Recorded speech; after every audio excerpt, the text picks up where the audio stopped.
Boom. We're live. We are live. Hopefully everybody can hear me and see me. I'm on the hotel's Wi-Fi, and sometimes that stuff can be kind of sketchy. Yeah, like the title says, no growth without some pain. It's going to be an expensive day. Expensive couple of days here. So if you're familiar with my channel, you know right now the truck's in the shop. The spindle has been fixed, the axle spindle. The other dealership is covering that and going to pay the costs that I accrued with all the spindle work, which includes the axle, the bearings, the wheel seal, and all the labor. However, since I had the truck in the shop, there's some things that I haven't been ignoring. I've just kind of been putting off. And I'm at the point now where it's like the truck's in the shop. I'm already down. I might as well get everything done. And the reason I'm in a hotel tonight is I chose to come back to the truck today. I probably didn't need to do that, but I felt more comfortable coming back out here to Wisconsin and making sure I had all of my information right, that the shop in Minnesota was going to take care of everything. Which it sounds like they are. I mean, the funny thing is, I got a video that's coming out tomorrow, is every time they tell me, yes, everything's good, they tell me to send them something else. Finally today was the first time that I actually did kind of threaten legal action. The fun fact, I have a buddy that's an attorney, and he does nothing like this, but I just said, hey, what type of recourses do I have, this and that? And he's like, he told me words to say. So I called and said very professionally, like, listen, if I need to bring this into litigation, I will. I believe I have enough evidence showing that A, you guys were the last ones working on that part of the truck, and B, here's the damage. And the minute I said that, I got a phone call from the vice president of the dealership that said, don't worry about anything. We'll take care of every cost. So that's good news. But now I have my truck in the shop to get more maintenance work done. And then last Friday, for all you that don't know, I bought a reefer trailer a couple of months ago, and I needed to get a PM service done on it along with some other things. And that is pretty damn expensive too. I'm going to drop probably about $2,000, $2,100 on the trailer. It's hard spending this kind of money. You know what I mean? Now, it's not hard to spend this kind of money when you kind of prepare for it, which I've done, but it's still just so, the amount of money I'm going to spend right now, like, it takes me a long time to recoup that.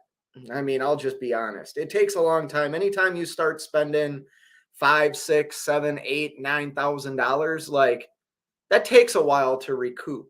You know what I mean? And the thing is, it's probably going to be another month where I'm not very I'm profitable, but not after all these maintenance costs. Which another thing is fine. Like, I've structured my business really well. I'm not broke, you know what I mean? But it's still just a hard pill to swallow. But that's part of growing, right? Like, if you don't get these things fixed, they're going to break down on you when you're out on the road. And then you're talking about late fees, maybe needing to get towed, all kinds of things. So I believe what I'm doing right now is the right thing by just getting a bunch of stuff done. I'm going to get a new carrier bearing. My water pump has started seeping just a little bit, which is kind of disappointing because I just replaced a water pump almost like 11 and a half months ago. It's almost been a year. I want to replace all my belts. I haven't done that since I've owned the truck. And I've put on 200,000 miles on the truck. So I figure I'll just replace all the belts. Um, it's just everything adds up. And you get to a point, at least this is for me, you get to a point where like in your mind, you have a dollar amount that you do not want to exceed, right? So let's say my dollar amount is $10,000. I don't want to exceed $10,000. So then you're just saying yes, yes, yes to everything and looking at the costs until you get to that $10,000 mark. And then you're like, okay, what can I continue to maybe wait on getting done? Because, like I said, I'm replacing the belts. I've noticed a little bit of wear on one belt. I might as well replace both of them. Since the truck's already going to be in there and one belt's getting replaced, I might as well replace the other one. You know what I mean?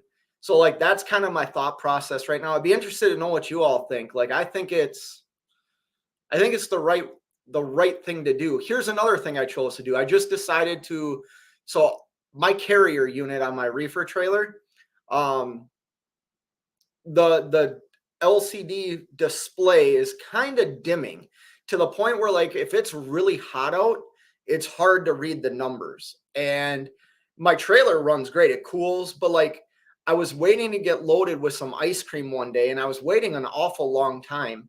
And I asked the guy, why am I waiting so long? He said, oh, your reefer's not down to temperature. Well, I got out and looked and I was at minus 22. Well, that minus sign was so dim that they thought my trailer was at 20 degrees. Um, so yeah, I decided today I talked to the guy that's working on my truck and he's like, hey man, these displays are kind of short order. He's like, I have one. I was like, well, just put it in. I'll spend the $1,300 on top of all the other maintenance things I've done to the trailer. It's just, there's no, honestly, like there's just no growth without a little bit of growing pains, Um, and I'm so thankful that I've positioned myself. And like I said, guys, I did a live yesterday. I am definitely not a pompous asshole. I am not bragging. I am not doing anything except what's worked for me. I am so grateful that I've had good tutelage and mentorship in this program that the money I made and have stacked is enough to pay for the things I need done and then some. So if you're thinking about doing this, stack your cash, especially right now, because like I said, spending $10,000-$12,000 in a day is not fun. Like it's just not fun. Even if you have it, it's not fun. But let me say hi to a couple of people here in the chat. Hope everybody's having a good night, by the way. Jamie O is in the house. What is the news on the axle? The axle is fixed. I got a video coming out tomorrow. The work that this company did when they showed up to like re-machine the axle, they did not have to cut the spindle off the truck, which was a huge thing. But yeah, the axle's good. Boom! The British are first. Nomadic Brit. How you doing, man? Been thinking about you lately. Hope everything's good with you. Tommy Unfiltered's in the house. Tommy, what's going on, man? Gary Bates, poop emoji. Justin, good evening, my friend. Just got back from my run to Portland, running back out again tomorrow. Hope your time off has been good. Yeah, I went home for a couple of days, got to hang out with the wife. We went on, hold on a sec.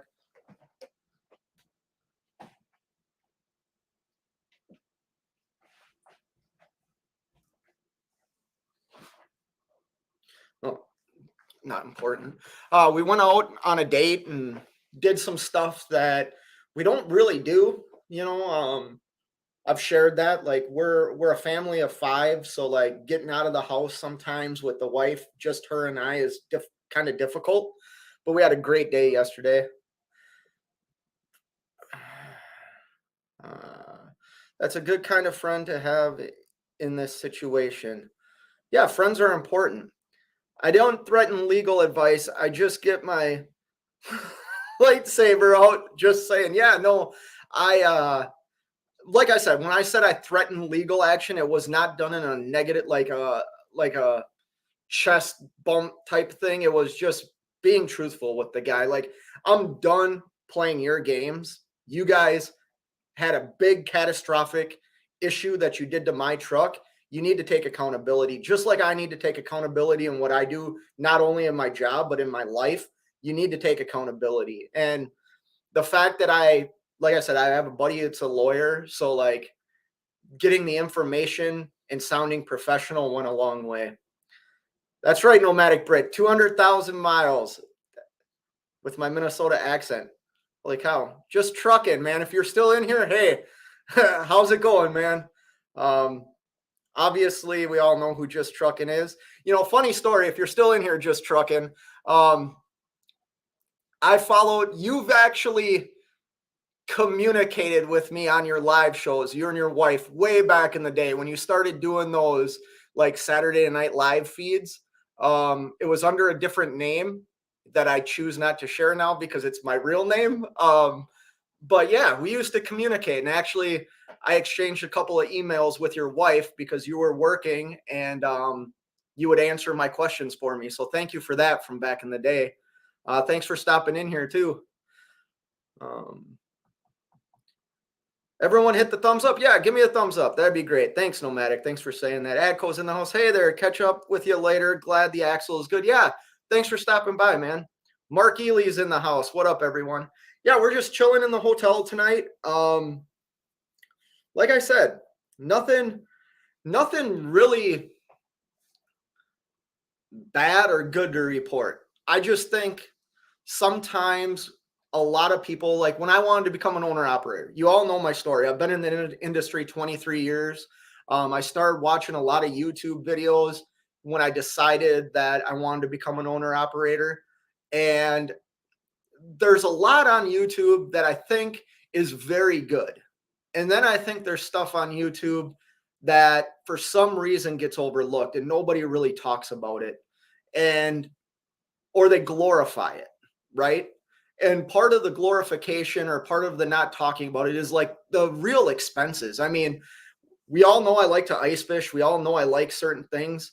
And I pumped the brakes on like buying myself the things that I really wanted. Now, like I have my daughter in college right now.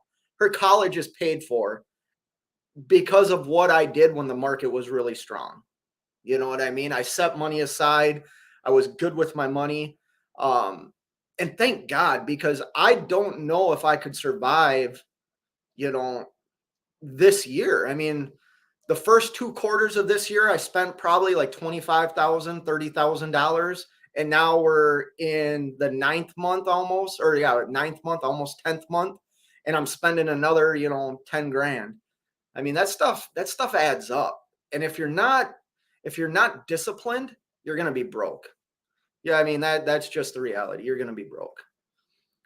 Just Trucking says that's awesome, man. Yeah, Just Trucking. And here's the thing. I don't know if you know much about me, Just Trucking, but I'm leased on to DIY Semi, who I was on the phone with him the day he ran into you, which was kind of funny. So yeah, wife says, I will tell your wife I said hello. Like I said, I remember emailing her, and actually Just Trucking, if you're still in here, this is like going way back. This was before you even had any merch, man. Like I remember emailing your wife telling you or saying you guys should get hats because I would rock a hat. And you really answered a lot of questions. Like I said, I put you on my calendar for Saturday nights, when you used to do those live shows, because you answered questions from a perspective of somebody that was a new owner operator, had his own carrier, new authority. Like you were still really fresh in that, you know what I mean? So yeah, thank you for that.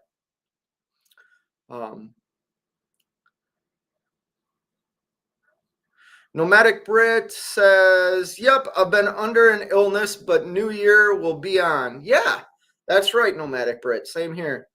Just Trucking says, truly appreciate it, man. That's why we do it. Yeah. And Just Trucking, I don't want to sound like I'm not an ass kisser, except when it comes to cash and DIY, then I am. But I think I'll be honest about my perspective. I think we all, hey, this is my boss. Hey, how's it going? Can I call you right back, or are you going to be up for a little bit? All right, I'm on a live right now. That's all right. You want to join? Okay, later. That was the famous DIY semi right there. But I think we all strive to like have bring people information. Um, I know when I think of like big YouTube channels, just trucking, Asian Mai, Sammy makes sense. I mean, I think we all kind of inspire to try and be like that. And when I say that, not like the person, but maybe create something that brings our life a little bit more enjoyment without having to be behind the wheel of the truck 100% of the time. At least that's what I am trying to do. I'll be honest. That is what I'm trying to do. I would find it very hard for me to like step out of the truck completely.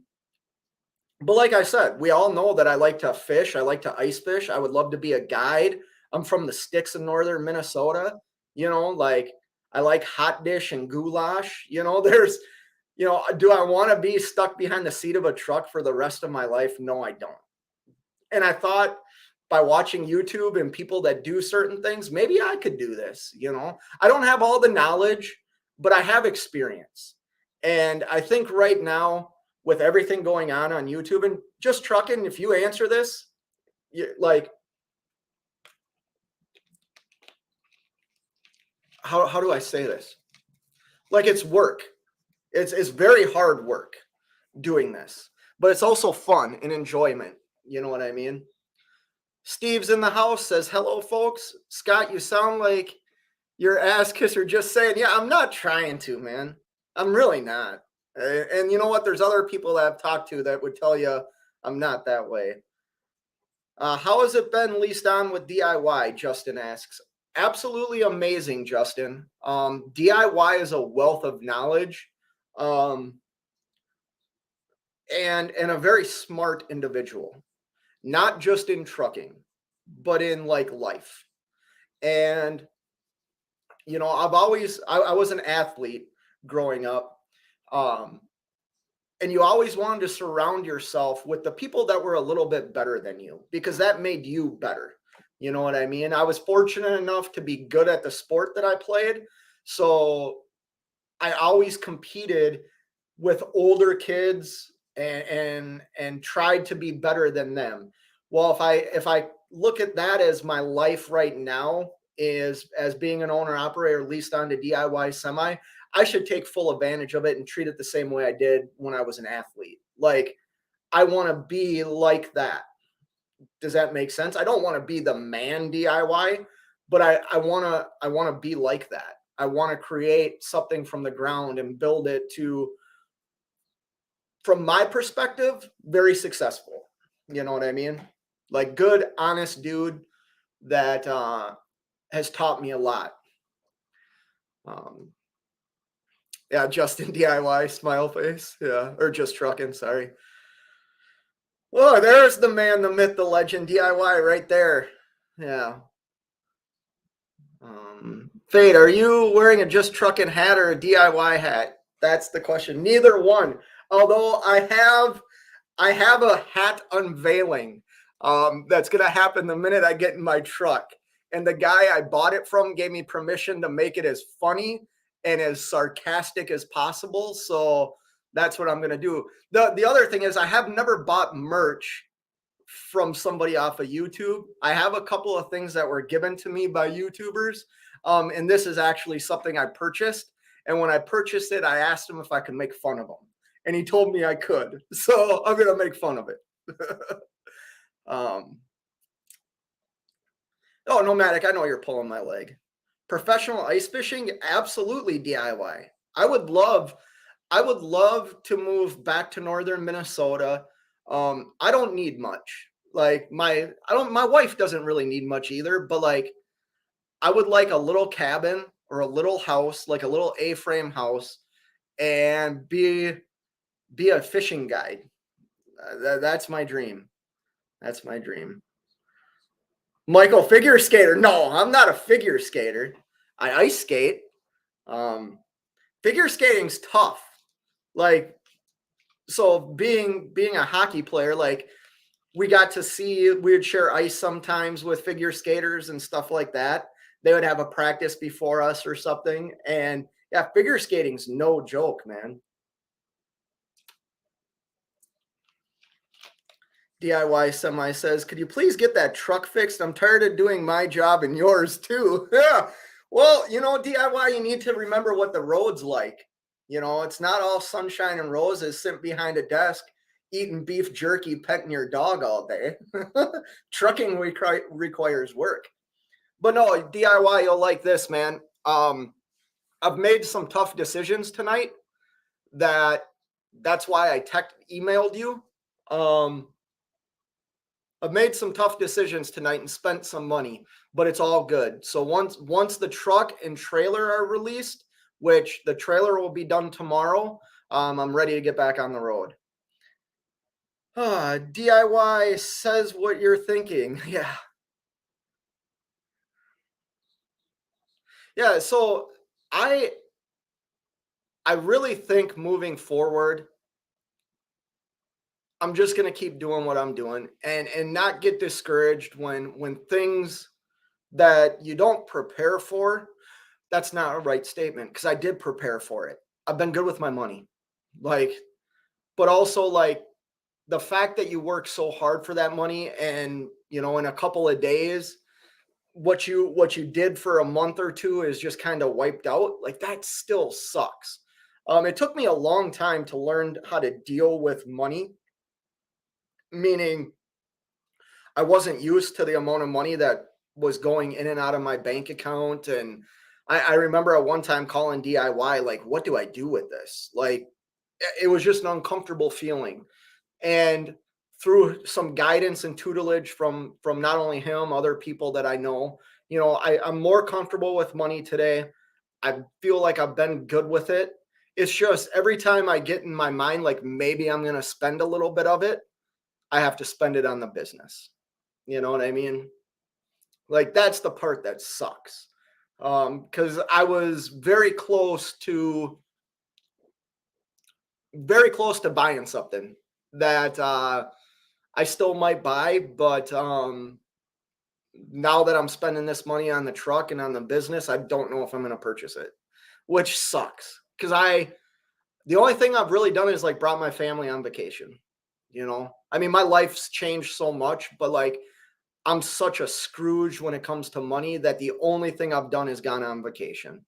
You know, um, I was hoping to spend a little bit more.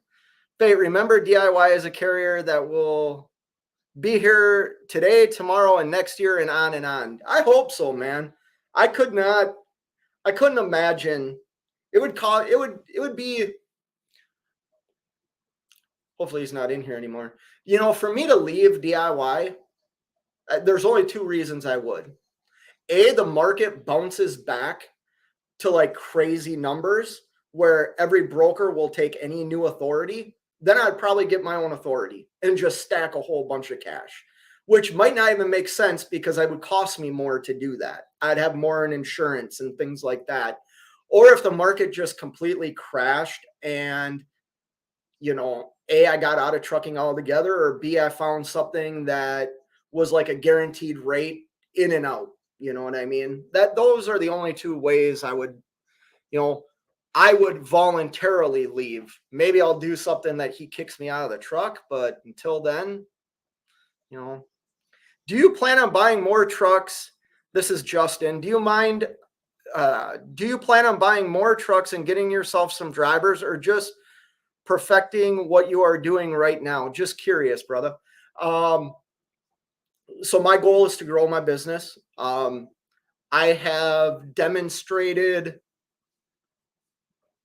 like kind of sound business thoughts and business practices that the carrier that I am leased onto, if I wanted to grow my business within the carrier I'm leased onto, as long as my drivers meet his requirements, I can do that.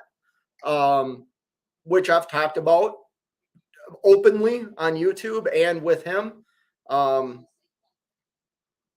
so yeah, I want to grow. I don't want to be just one truck. I didn't start this to be one truck. Um, you know. And I know the pro, I have a good idea of a lot of the pros and cons. That's part of why I like being leased on to DIY semi also. I've developed a relationship that I see positives and negatives in like that aspect of trucking, of growing a business. Um, so yeah, my goal is eventually maybe have some more trucks. Um, Adam's a good kitty. Just trucking. He's in here. LOL. Yeah, her laughing. Yeah, DIY's in here. Um, Making a delivery right now. Okay, DIY. Yeah, I know DIY, if you don't mind me sharing, is doing some LTL reefer freight right now.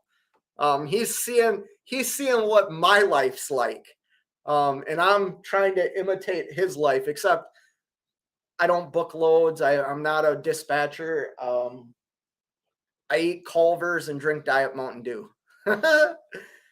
um, Ryan says the Bucky show is live. Oh, am I stepping on somebody? That guy just started coming into my live streams the other day. Well, if you're in his show, Ryan, tell him sorry. I didn't know he was live. I just felt like going live because I'm sitting in a hotel room. Never made this much in a week before. Well, welcome to trucking now, DIY. That's the thing. Maybe a lot of you are going to disagree with me, but I kind of know what DIY did, and I'm not going to share what he did this week. But I know DIY had a fantastic week. But I think he could even comment like what he did this week is kind of what we're averaging. You know what I mean? And it's not easy work. You work for that money that he's making this week. But it's like kind of like we can sustain it. You know what I mean? At least right now we can sustain it. Yeah, stop. What? Okay, Adam, good for you. You made $14,000. Ooh, let's all give Adam a hand. Ooh, good job, buddy. Yeah, you know what? You made that, and you're probably going to put on what? I'm going to guess 2,400 miles, maybe 25, which is great. And I think anybody that disagrees with that just doesn't understand the market right now. So good for you, Adam. DIY or Nomadic Brit says, I met Adam a while back in Wisconsin, and he's a good bloke. Yeah, Adam's a good dude. Adam's a very good dude. We don't need to kiss his butt anymore. But yeah, but I'm glad you're making money right now, DIY, because you're about to be a hood life, and that 14,000, you're gonna have what? Probably $7,000 in fuel costs. I'm just kidding. Yeah, but I think I caught pneumonia out here. Oh, don't say that, dude. Every time you go out in the truck, you get sick, man. You get sick all the time. Oh, here we go. Trucking with diabetes in the house. Beard game strong. Yeah, it is. I just had it. I just had it all trimmed up too. You're always hood, DIY. But yeah, like I was saying before, man, spending this money, dealing with these shops. I will say this: I'm currently at a shop in Wisconsin that I feel the most comfortable that I've felt dealing with a dealership. The people are very kind. They're very like precise, straight to the point. I believe they helped me a great deal on the situation I'm going through. So just, you know what? If you get work done and then something happens 250 miles down the road, hold that other shop accountable, especially if you don't know like how to do the work yourself, like somebody like DIY Semi, or I mean, we've all seen just trucking rip apart his engine and do rebuilds and stuff. If you don't know how to do those certain things, you have to find a dealership that you can trust or a shop you can trust to like do the work. And here's something cool. The shop that I'm at is allowing me out on the floor, which I mean, I have to put on all kinds of safety gear and stuff like that, but they're walking me through step by step on things they're doing to my truck, which I think is that's more than I've gotten anywhere else I've been. DIY Semi says, I've always been hood. Yeah. Justin, I want a piece of that DIY pie. Well, Justin, um, come over here. I'm DIY. I shouldn't talk. Email DIY Semi at yahoo.com. Um, we're I know he's always looking to add people. You back trucking with diabetes says you back to hotel reviews? No, I'm not. Hey, are you working? Do you want to come in here? Cash? Yeah, I am in a hotel for the night. That was because I was offered a place to stay here in Wisconsin, but I didn't feel comfortable staying there. So I chose to get a hotel room.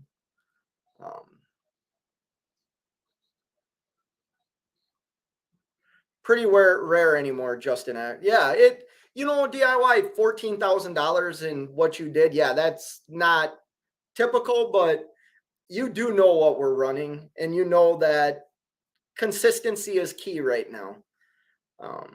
Nevada Trucking and Trails is in the house. What's going on, Kyle? How are you this evening?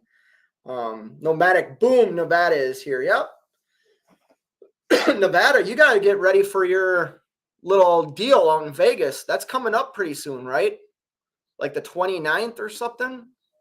You guys have that meet and greet going on. Hold on, DIY, Cash, and Fate, spelling problems. Or hold on, DIY, Cash, and Fate spells problems. Yeah, it does. It doesn't spell problems. It spells let's rip on Scott and tear him down and make him feel like a little pebble. I'm playing with sharks here, Britt. That's the problem. I'm like a tuna, and these two are like great freaking whites. And yeah, I get eaten a lot. Steve says you pay for those shop educations, get your hands dirty and pick up some know-how. Yeah, Steve, I do agree with you. And I do know how to do some things to my truck. I'm not like completely inept. However, do I know how to fix a spindle on an axle? Absolutely not. Do I know how to change out a carrier bearing? No, I don't. And honestly, the person that could show me how to do it is busy. So I do agree with you. I wish I knew how to do those things. I just don't. And if I have to pay a little bit for the education on how to do it, right now, that's what I need to do. Like right now, the money I'm spending is worth the education I am getting, because maybe in the future I won't have to pay for it. But I do agree with you, Steve. It's a good idea to know how to do as much as you can. Yeah, it saves you a lot of money in the end. Grade A Transportation's in the house. Damn it, I forgot to. Dude, I'm so bad at calling and texting people. If you call me or text me and I don't get back to you, it's not a reflection on you. It's just that I am a horrible person, especially if I'm at home. I don't look at my phone. So Grade 8 says, good evening, Fate and chat. Sorry I'm late. My wife had called. Yeah, well, I also know I believe you're heading home or just got home. So enjoy your time. Agreed. It's who you know and consistency to be in this game. I think that's the important thing, Justin. Consistency is kind of key. And you know what? Like there's times you can waver from the consistency and maybe get a hot load somewhere that really pads your numbers for the month. But if you find a lane or you find something you like to do and it gives you what you want as a business, I would say stick it out, man. Like that's what I'm doing. I've found a couple of things that are working for me. Are they the most ideal things? No, but they're working. You know. Nevada Trucking and Trail said, yeah, we booked one more load, multiple load to Seattle. We'll finish up Wednesday and get home. Oh, good. On a good home load. Well, good for you. You like doing those multi-stops? Was it one pick, multiple drops, or a couple of picks? See, what I don't like multiple picks. I don't mind getting loaded and having multiple drops. I don't like the multiple picks. I'll do them, but I'm not a fan of the multiple picks. Trucking with Diabetes says, be sure to hit the like button. Sorry, did I not? You want to come in here? Emphasize that properly. Do you want to come in here, Cash? DIY, Cash, and Fate. Hocus Pocus. There you go. I remember that movie when I was a kid. Hocus Pocus. Ah, snap. Yeah. Gary Bates. I'm looking into DIY. Well, you don't have to look too far. He's not hard to miss. I hope you know I'm joking with you, brother. I'm joking with you. Yeah, that's right, Nomadic Brit. It's the Bermuda Triangle and fake gets. Yeah, I do. Okay. Where did you bring your truck to get fixed? Is that okay to say? Comment if it's okay to say where I brought my truck. I'm not going to say where I brought it the first time until the check's written and they've paid for the bill.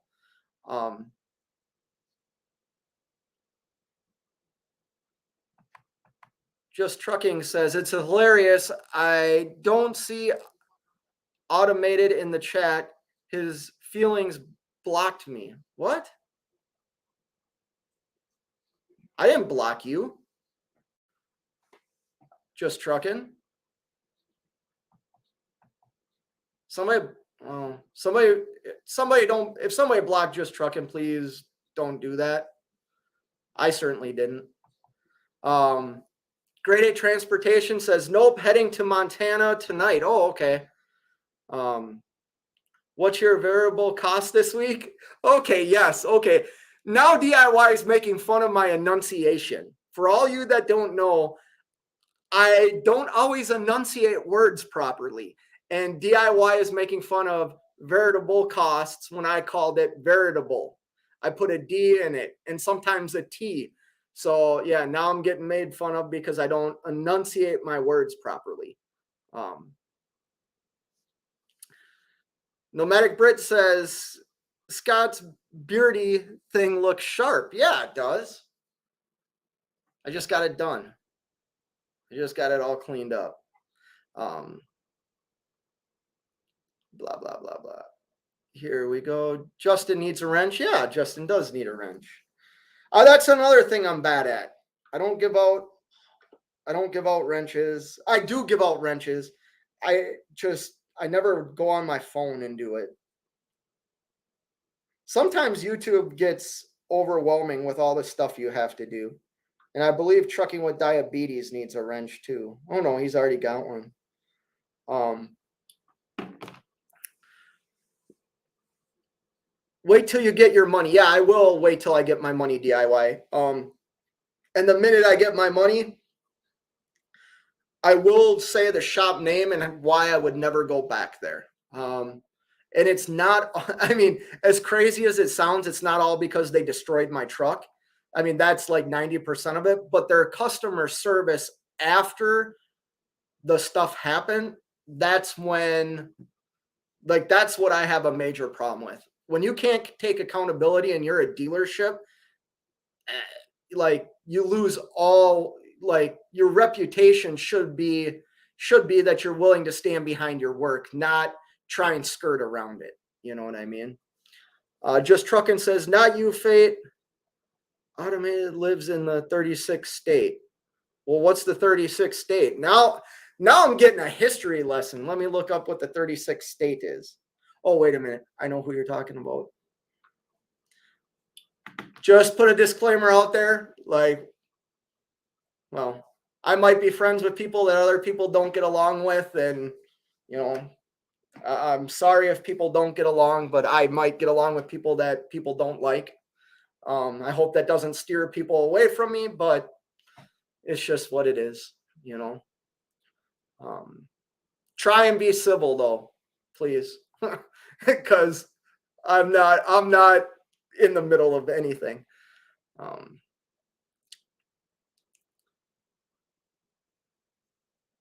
What?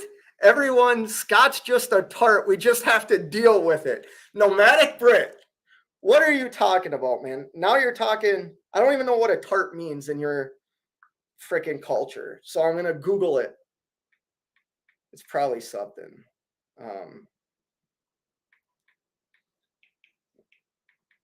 What would that be? Tart slang. Here we go. Wait a minute, dude. A tart stands for promiscuous woman, a woman who has many sexual partners. B, a prostitute. Are you calling me a prostitute, Nomadic Brit? You son of a, Brit, remember history, and history repeats itself. And I remember one country just ransacking and destroying another country when they thought they could come to that land and tax them. Well, let's not get involved in taxes right now, but just remember that, Nomadic. Yeah, Justin or Steve, Justin is in the house. Just Truckin' says it is what it is. All right, cool, man. As long as we all can be respectful, I'll be honest, well, that's kissing ass. Yeah, I appreciate everybody that stops in here. Steve, British dry humor. Yeah, but now Nomadic's attacking me. So now here's the other thing, guys. My wife does it. Like that's the funny thing.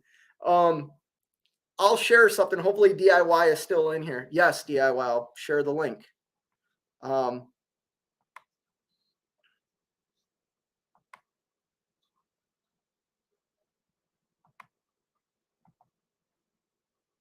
Let's see here.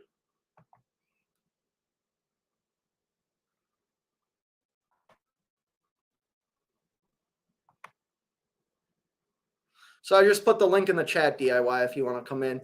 I'll share this real quick before he comes in. Hopefully he does. So DIY, I don't want to give away too many details. The load that he's on ends very near my house. And I know the day it ends. So today I was leaving my house and I was talking to my wife before I left early this morning.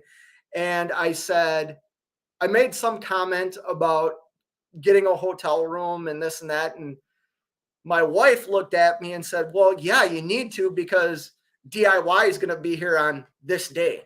And I just looked at her, and matter of fact, her son, my stepson, was standing right by me, looked at her too, like, what the F? So yeah, my wife makes fun of me with all the joking that DIY and Cash do. And here's the other screwed up thing. Like, we've hung out, like DIY's wife, me, my wife, like we've all hung out before. And it is absolutely ridiculous how much my wife attacks me when she's around him. It's all in fun, but yeah.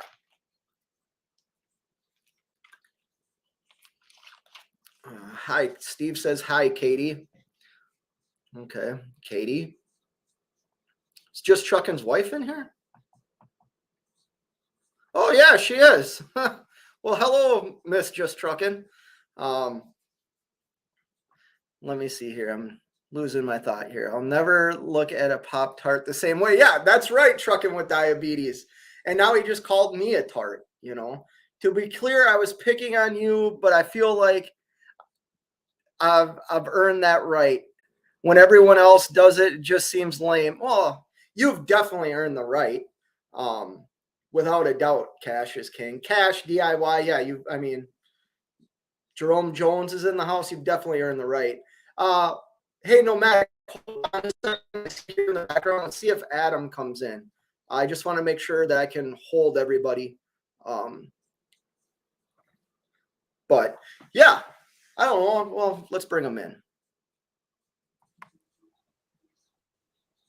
So is Adam in here? See, there we go. No, he's not in here yet. Hopefully he'll come in a little bit. How you doing, Nomadic? Oh, not too bad. I thought Adam was going to come in because that was hilarious. Adam is one of the DIY. Sorry, is one of the most comical guys I come across. Well, I'm glad you get the humor. You're not the butt end of the joke. That's the problem. All right, here we go. The man, the myth, the legend is about to step in. Is He he? looks. Oh, there you look all dirty. Evening, Adam. How you doing? I kind of feel like would you really have a live show if you didn't weren't gonna just talk about me all day? Yeah. Oh, Hey, yeah, man. okay. Well, when the questions revolve around you, I gotta answer them. Yeah. Okay, Yeah. So, it's how you exhausting. doing, Adam, anyway? Like You know, so how you, doing 3 people's jobs at once is tiring. Oh. I've had like at the same time the best week ever and the worst week ever, like all at the same time. I tell you what, this is my biggest week ever on Schneider. I think this week my revenue is about 8,500, which is the most I've ever earned on Schneider in one week. You know, on Tanker. So I don't know what that's all about, but this is my best ever week. You know. Yeah, well, that's good. Why do you say it's the best week and worst week that you're having, DIY? Elaborate. That's where Scott gets like excited. I do, but he can't hear us. what did you buy? What did you So buy? I did end up buying. Shoot. We lost them. Bummer. It could be my connection. This hotel doesn't have the greatest internet connection, but yeah. You need So you had a Kashner good as week. well. You need Kashner as well, because Cash and DIY are the most scrutineers that you'll ever come across. Well, they'll just rip on me. If you guys want to show that I get ripped on for 85-90% of the show, yeah, they both can join in. Because that's what's going to happen.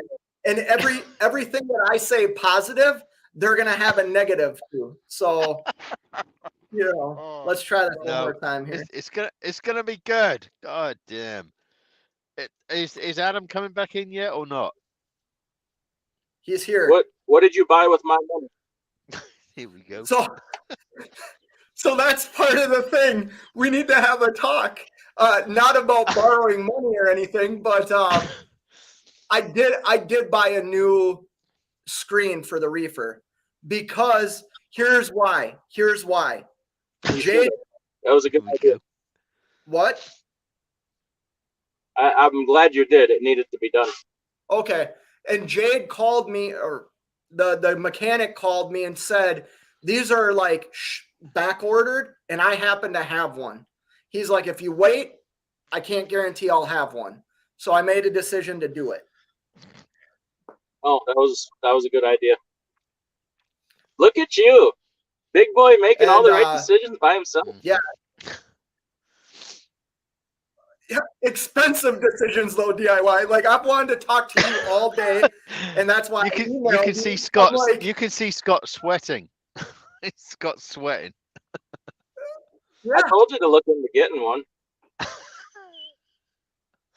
Yeah, they're expensive, but it makes sense. And he did a lot of other good work to the trailer that I guess it runs quieter now. There was a couple of things that we would not have noticed that he was able to notice. So was the exhaust manifold leaking? Yeah, that was, and so was that oil pressure valve. He replaced that. Something with I think he said something about a bearing or something too, but replaced all the belts. He did like a pretty thorough job in just redoing everything. So I'm happy with it. He does a really good job. It's on your credit. Yeah, that's a bit. So we'll talk later. Really nice guy. Yeah. Really nice. Yeah, that'll be a private conversation. All right, my internet's garbage. I'm gonna bounce out. All right, but good to see you, Adam.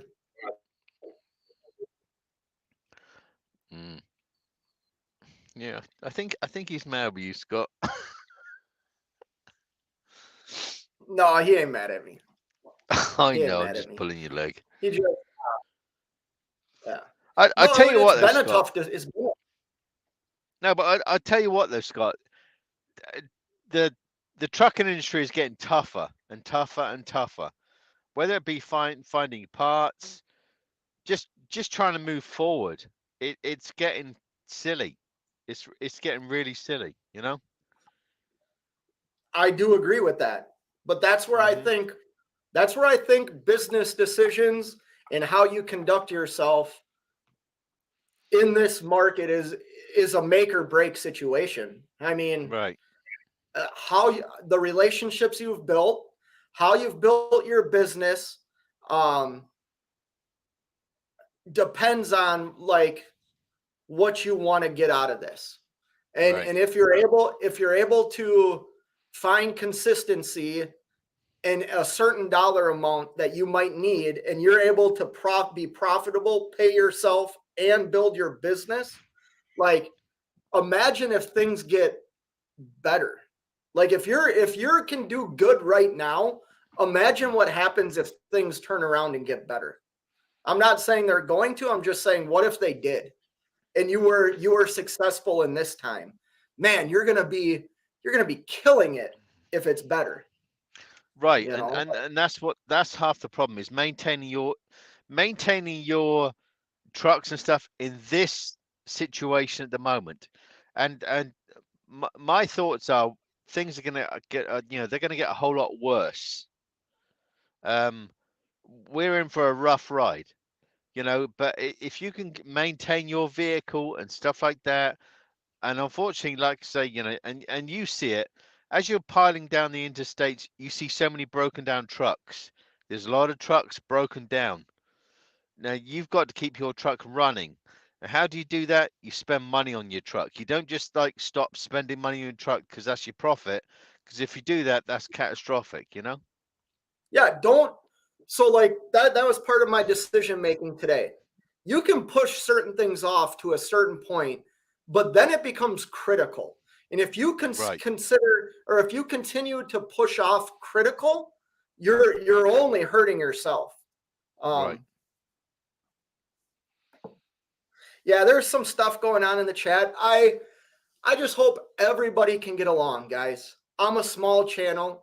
I don't know the beef that people have with each other. What's going If on in the people chat? don't, if, if people don't get along, don't get along. You know what I mean? Like, don't get along, but like, don't destroy my little channel, please. Like, I've worked hard to get to where I am. Um. Okay. Anyways, What's going on in your chat anyway? I can't no, see it. I don't know how to do it. nothing. There's a couple of Okay. people that don't like each other, and that's okay. I have no problem with people that don't like each other. I get it. I get it. Okay. But what I will say is those people are going to be just trucking Nevada. No, no, Stop it. don't even. Ju- Hold on. No, hey, Nomadic. I'm not being an asshole. I don't even want to address it because that's between them two. I am not.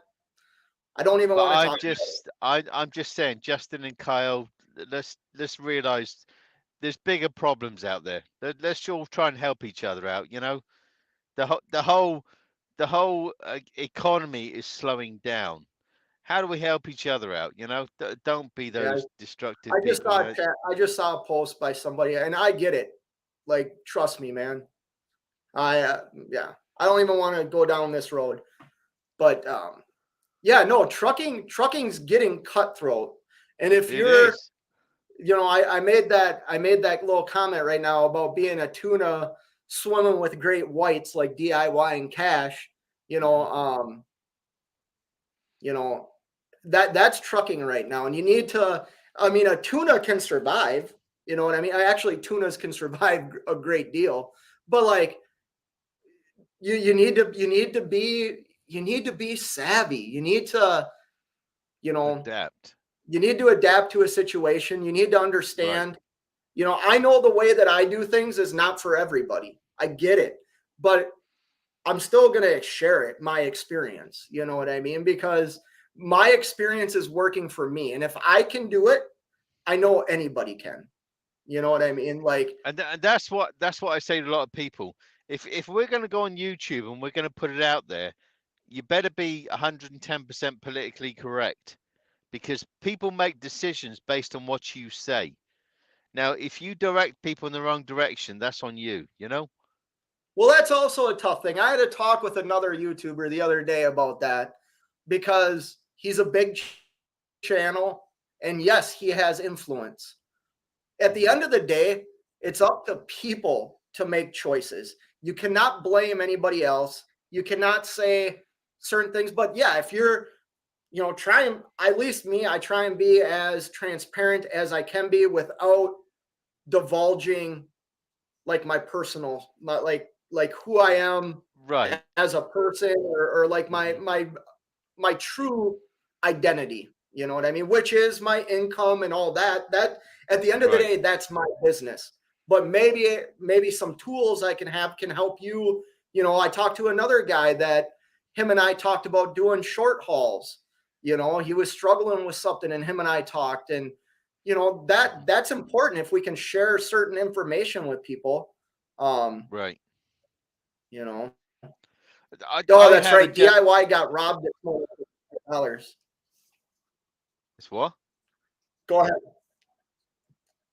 No, it's just that a guy messaged in tonight onto YouTube and said to me about the Schneider SFI had said that, you need to contact Nomadic Brit, and that guy can tell you the way things are going. And like I said to that guy, I will tell you what is going on I don't sugarcoat nothing. I tell you the way things are, because if people are going to make decisions based on what you tell them, you better have a clear conscience in life, you know. And I'm that So, guy, and we are going into harder times. Tanker is a little bit different because it's a little bit niche. We get involved with things that obviously that are essential and stuff like that. But if people are going to be based on, sort of make decisions based on what I say, I better be right, and that's what I do, you know. so I don't know if you can see this comment, but Gary Bates just put up a comment that says, "At Brit, I just got a Schneider postcard to buy used equipment. Do you know anything about the Schneider used equipment market?" I And got that about a month ago. The thing is with Schneider kept hold, because obviously there was no new product coming in, so Schneider kept hold of their equipment that much longer. Now, brand new equipment is coming in, but there was problems with certain things. They've had to like adapt to different adapters missing and blah blah blah. But they know that used market is big, so Schneider is selling off a lot of its used vehicles. And that's what that gentleman is talking about. I got the same thing, but I'm not going anywhere. This truck is bought and paid for. It's cheaper for me to have the engine rebuilt at about 30K than to get a new truck. So that's my end game, you know. well, that's the other thing. If you want to buy a truck right now, you know, it, I've thought about this Hmm. because you take my truck, for example. I bought a truck back in 2020 with 425,000 miles on it Hmm. for $39,000. That Hmm. exact same truck today is sitting up at the dealership where I am currently at with the same amount of miles now. I have 620,000 miles on my truck for $69,000. The True. exact same truck. Like, Right. I know if I was in the position that I was back in 2020, I probably would not buy the truck. I would Right. still be a company guy or doing my other, I do other things other than trucking. So it would be one of the Right. other, I would be investing in something else, you know. Yeah, because we are setting up that next wave of people coming in for crap. That's what we're setting them up for. Because your truck, like my truck is a 2016 Cascadia. Um, I change I do everything else every month. This is a 1 million, almost at 1.1 million miles, still on the original engine. The problem is the guy that buys this truck, if ever I sell it, which is highly unlikely, they're going to have an engine rebuild. They're going to have everything else out. We are setting up that next wave of drivers for problems, Well, yeah. Well, once again, I think that goes back to people and people's decisions. Let me get to a couple of these comments real quick. Mark Ely says, I'm struggling right now, but I have $6,000 loads for me in October. Hope it holds. Yeah, Mark, it's tough out there. But if you've already pre-booked some stuff, make sure you stay on it. Don't, right now is where dropping off loads and giving loads back can actually hurt you. So I'm sorry to hear you're struggling right now, Mark, but I do know, Mark, that you've done well for a little while, and you're a savvy guy. I mean, I've seen you in lives for a few years now. So Miss Nevada says, how you doing, F8 and Britt? I'm doing great. How are you doing, Britt? I've been better. Yeah. Nevada says, Nevada's, I talked to you off camera. Yeah, I've talked to you. No, Nevada says, you keep about the same in cash as Warren Buffett DIY. That's saying something. Yeah, DIY lost. He lost or was pickpocketed this morning, lost $300, had $300 in his pocket and went in to reach to buy something and it was gone. So Who was that? Yeah, no, that happened to DIY this morning. He doesn't know what happened to it. You're joking. And trust me, DIY is like, he's a straight die. He's an intimidating looking guy. Like, you're not just going to walk up to him and. I know, he's a pretty tall chap. He's a big guy. Like, you're not just going to push him over. Just Truckin' says, wait 3 months, then buy a truck. I would say at least 3 months. I would tell people 6 to 9 months. Right. It's going to be longer than 3 months. Well, obviously we've seen what's going on with the auction market. The auctions, you can find, if you're willing to purchase an auction equipment, you should know what you're getting. You talk to anybody that's been in farming or anything like that, that's where they sell their equipment. They don't go there to buy it. So if you're buying something from an auction, you might be buying something that's a lemon, but you're buying it knowing it could be that. Well, with those prices going down, eventually that will affect the used truck market at dealerships. Right now, we're still dealing with the fact of these dealers bought trucks and took trucks in on trade-in and valued them way too high. Right. And they can't sell them for, $20,000, $30,000 less than what you can get at the auction right now, because they'd be backwards on it. They can't do it. And the thing is, here's kind of a misconception, and maybe smaller shops or smaller dealerships, it's actually their money that they're playing with. But a lot of these companies are playing with bank money. So like they can't cut it down because they'll be backwards on the loan they took out to get it. Right. And that's just, not great business sense, Mark Ely says, I put on 221,000 miles on my 22 Cascadia. I love it. Yeah, I like Cascadias. I'm not going to say I'm in the market, but I've been looking at trucks. And I think for me, as much as I love the hooded trucks, I like money more. And I think the next truck I get is going to be a Cascadia that is fully designed to get the best fuel mileage possible. I want that good fuel mileage. Problem is the fuel prices are out there to kill the hooded trucks. Yeah. It is what it is, that's out there, and that's what's going on. Yeah, I don't know. I mean, I've never owned a hooded truck, so for me I've driven them. I mean, like I said, I've been in trucking for 23 years. And I know the Kenworth that I used to drive got on a good day 5.4 miles a gallon.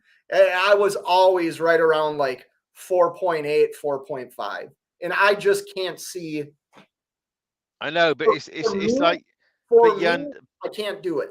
I just but can't do young it. Carl, and Danny's truck, that's only a year old, 18 months old, so it's still economical in the way that it runs, but that's still going to run terrible fuel economy, compared to these trucks, even the truck that I drive, Right.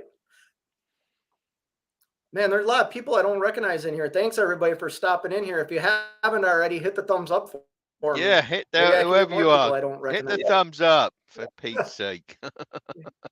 Who's in it? How's it going? Heard about you on Nevada's channel. I'm having trouble with backing. Any advice, buddy? Practice, practice, practice.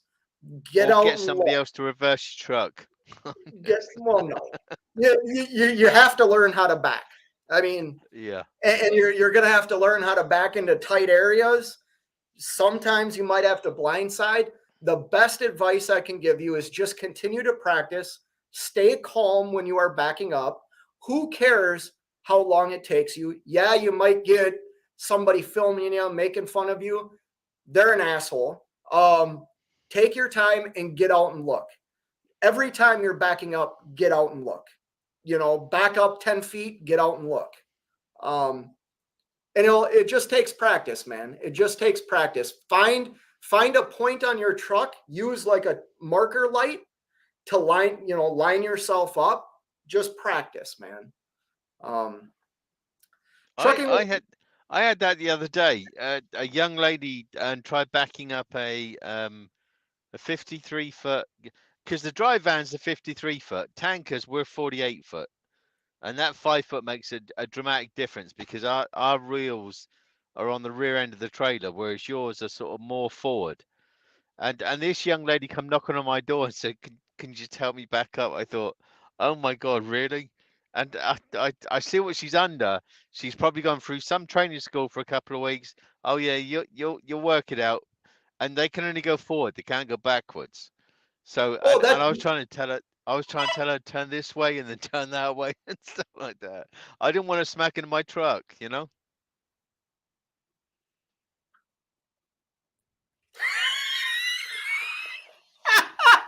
Why are you laughing? Why are you laughing?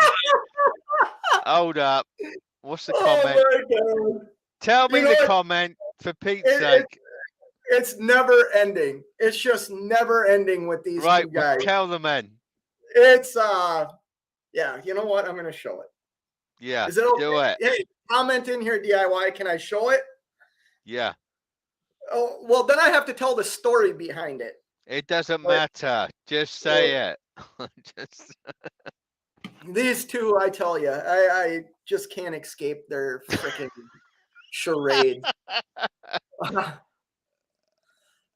Trucking with T-Bone says, my truck came from Ritchie Brothers, was a well-maintained Walmart truck. Yeah. And hopefully I was like kind of clear.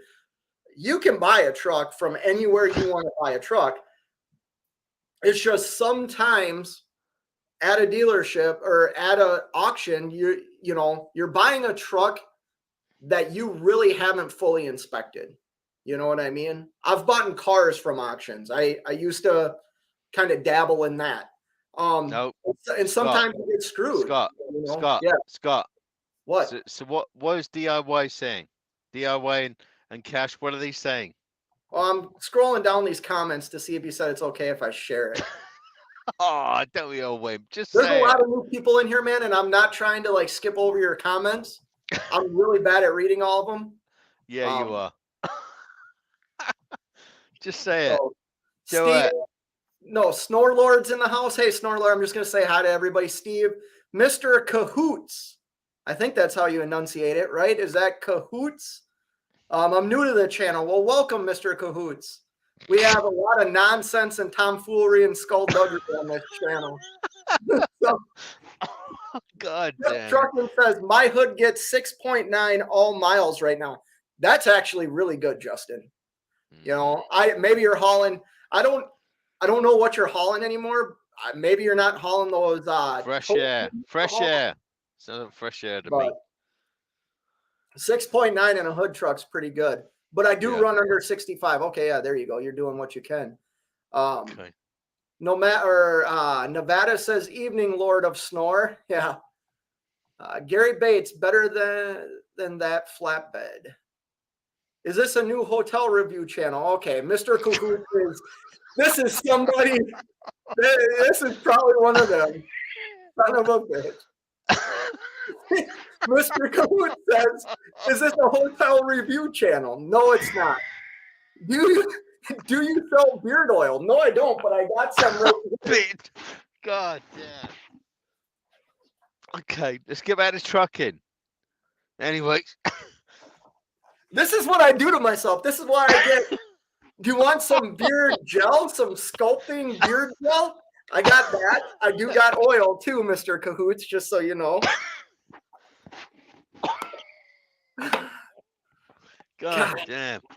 Anyway. Yeah, I'm off the rails, guys. I'm off the rails. Back at the ranch. Anyway, let's just keep it ahead of it. God damn. I wanted to just step back to backing up. I don't know what type of trailer you have, but if you have a trailer that has sliding axles, the further up your axles are, the more tail swing you're going to have. So if you're trying to back into a tight area, sometimes sliding your tandems to the back, now that's going to affect your turn radius, but sliding them to the back, you have less tail whip. So you'll be able to get into spots a little bit tighter.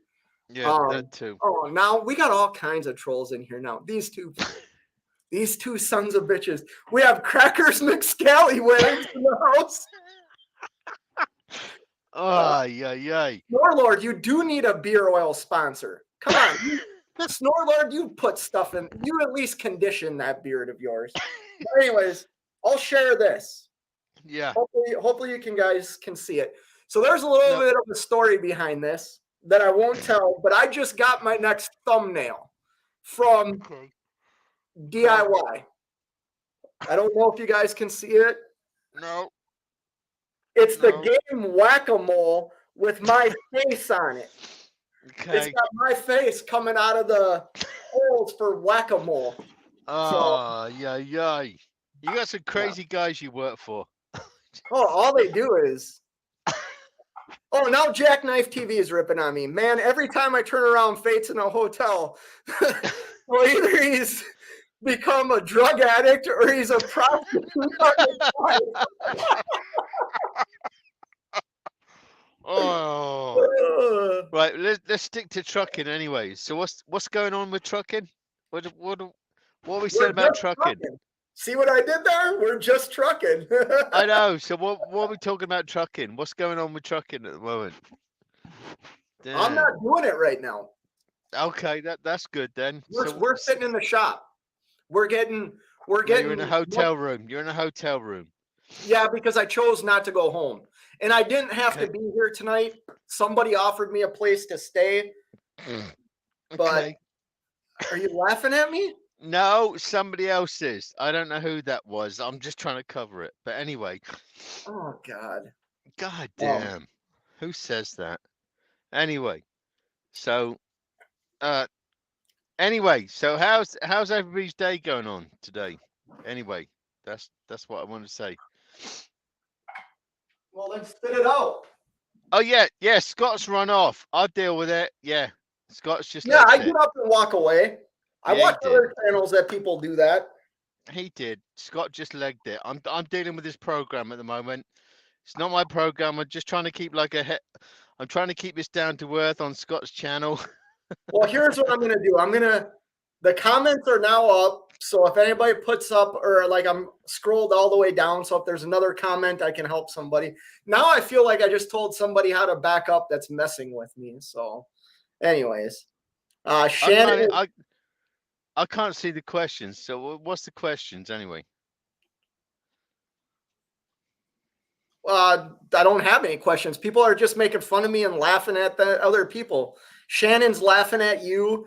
Snorlord. Hold up. What's Shannon laughing about me about? What's that all about? Britt, I skipped all these comments. I don't know what people are saying. Right, go back to them then. Why is Shannon taking the piss out of me? What's that all about? I don't know, but I'm going to invite. I'm going to put the link in here again if Cash wants. Shannon, come on in here, young lady. Well, What's that all about? I would like Cash to join. Yeah, definitely Cash. If Cash doesn't join, then somebody else can. But I'd like Cash to join. Yeah. See? Hell, maybe. Fake feels left out. Cash, get in here for Pete's sake. Yeah, Adam, come on. Let me just get to some of these. Snorelord, because everybody else I watch on YouTube that does good live shows, they always read all the comments. And I'm sitting here like miles behind. Snorelord says, okay, here we go. Here we go. Here we go. Here we go. Hey. Hey, Cash. Hello, young sir. How you doing? What's everybody doing? We're just taking the mick out of young Scott. We're just waiting for him to go through the. We're going for him to wait through the conversations of what's going on. So let's listen to young Scott. Hold on, he's lost the plot. Scott, get back in the channel. Come on, go through those things. I'm in here. I'm just looking at the comments. Yeah, tell us the comments then, because none of us can see them apart from you. Tell us the comments. Well, I have Fate Trucking's promo code says. Hold up, Scott's gonna lose it. 2-bed system in a hotel. I actually tonight I'm in a single king room. Okay, that's weird. Next one. There's too many of them. Oh, just go through them for Pete's sake. Shannon's saying she's laughing and cracking up. Oh, Fighting Sue's in the house, man. Welcome back. The wheels are starting to fall off. Yes, they are. That's right. But let's welcome my guest here because I want to talk to him. Yeah, this guy. Matt, how you doing, man? I'm good. I'm here to shamelessly promote everything I got going on right now. If you notice, I changed my name to CashIsKingTrucking.com. It's live. Go over there, click on some ads. Okay. Do you have access to your merch tent through CashIsKingTrucking.com? Good idea. Let me write that down. Link coming soon. You know, you can Cash App me $10 for all my great ideas. Oh, okay. Yeah. Just that's how that works. That's how it works.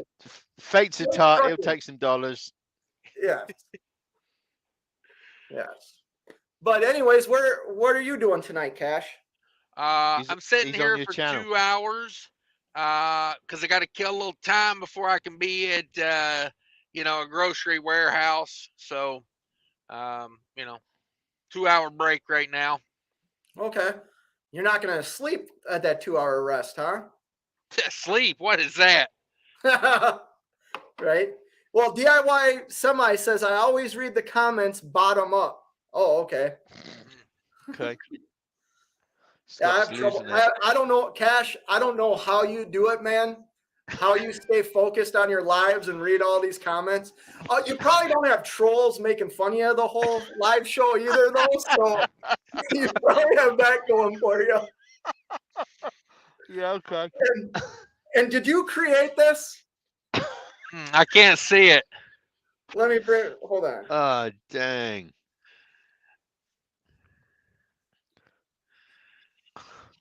Is it too bright?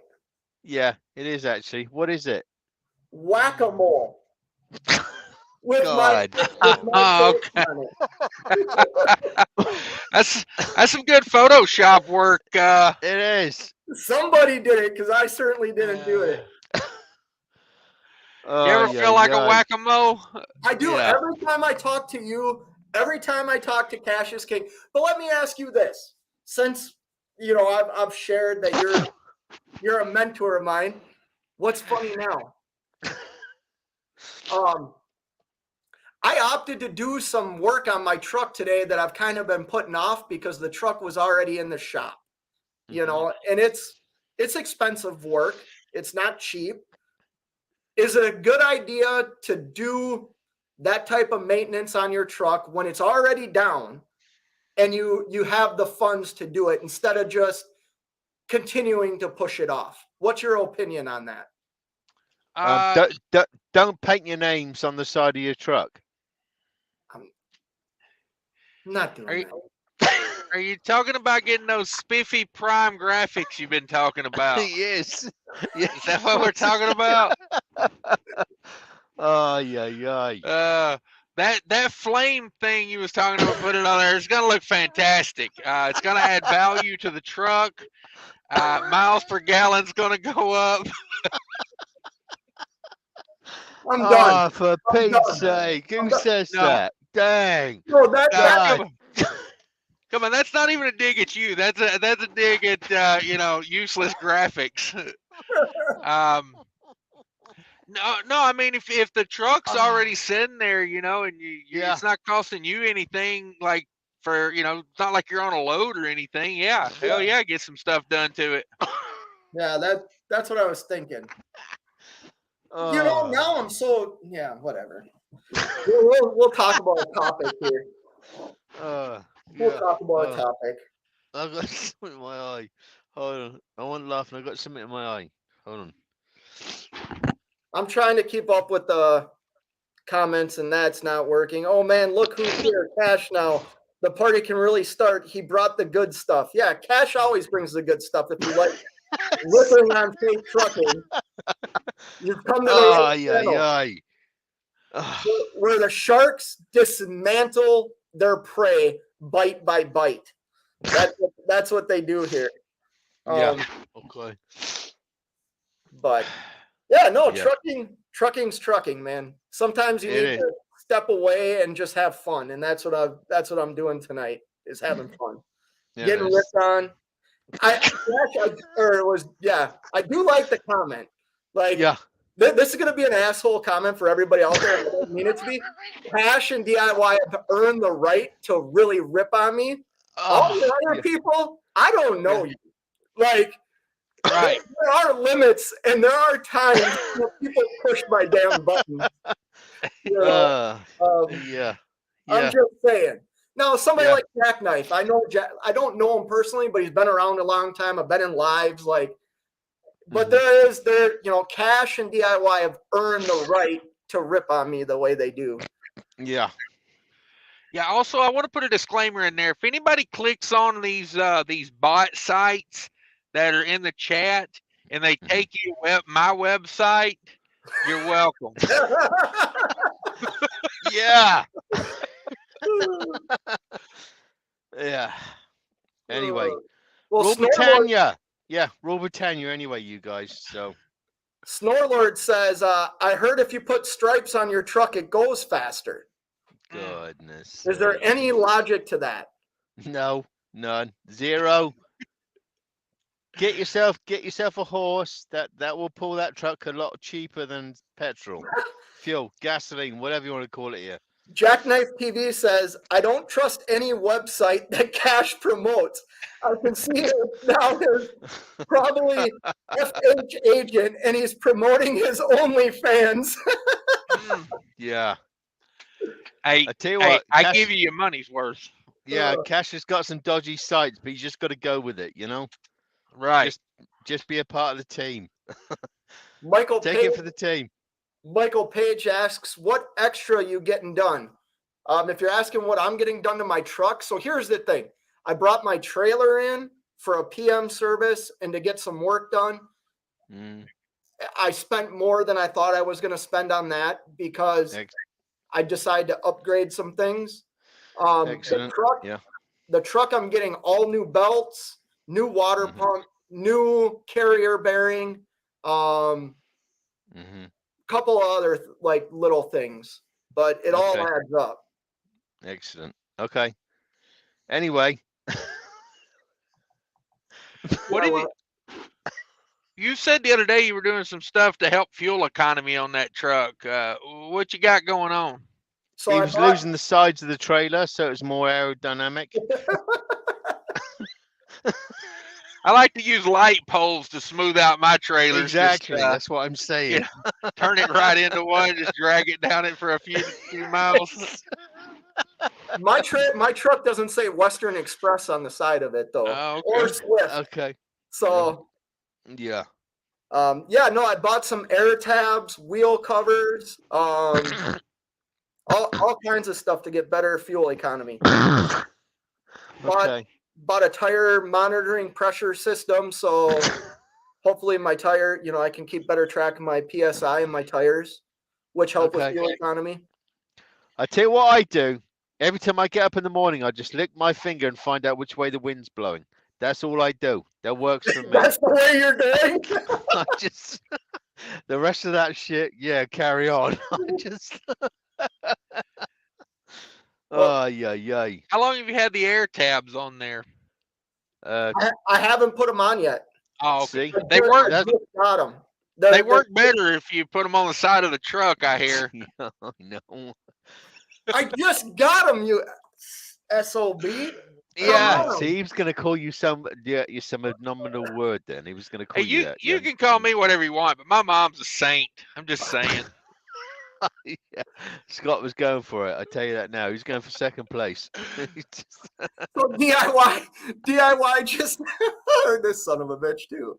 oh, DIY coming in at third. Home like you always wanted. So he's ripping on me. Here, I'll share something here too. When I first bought this truck, so Steady, Scott, before you dig yourself a hole. Yeah, anyway. if you're familiar with Mac Pinnacles, Here we like, go. it's a mid-roof truck that goes into like a stand-up sleeper. So it's got a big dome like behind the seat. And I thought, hey, it would be cool to get a big Mac logo on the top of my truck. Like I thought it would look super cool. I had just bought in the truck. So yeah, that's where that's coming from. He's making fun of me. No way. Anyways, start launching people out. Uh-oh, I'm missing something. Yeah. Snorlax question. How do I learn the same right? Or how do you earn the same right? About making fun of me? I don't know if there's any criteria. Just start doing it, and maybe I'll cry or maybe I'll laugh. No, Steve, you need to join the Masons Club. Snowlord, if you attack me enough and I send you money for attacking me, you know you won. I'm just saying. No. If that's the case, you know you won. Steve, you just need to join us Masons. We've got it sorted. We've got fate under control. I think the number one criteria is you got to help him make hundreds of thousands of dollars first. Yeah. Yes. That's, Steve, you're close, or Snorlord. I don't know you personally, but hold up. Somebody influential's just rung Scott. Hold on, look. He's serious now. He's on the phone. Hold on. It could be the wife. It's going to be somebody close. Oh man, this makes. Oh man, here we go. No, it makes me want to cry. No, why? I sent him a dick pic. All serious. Oh, no way. Who does that? God damn. Who does that? All joking aside, I have done a good job as a parent. My daughter, who's in college, just texted me that says, guess what? I'm going to volunteer at the Salvation Army this winter and help feed the homeless and lower income families in my neighborhood. I thought you'd like to hear that. I just want to give back. I feel like I've been given so much in life. That's an 18-year-old. Yeah, but a 21-year-old guy called Cash has just superseded that. He sent you a dick pic. I'm just saying. That's very possible too.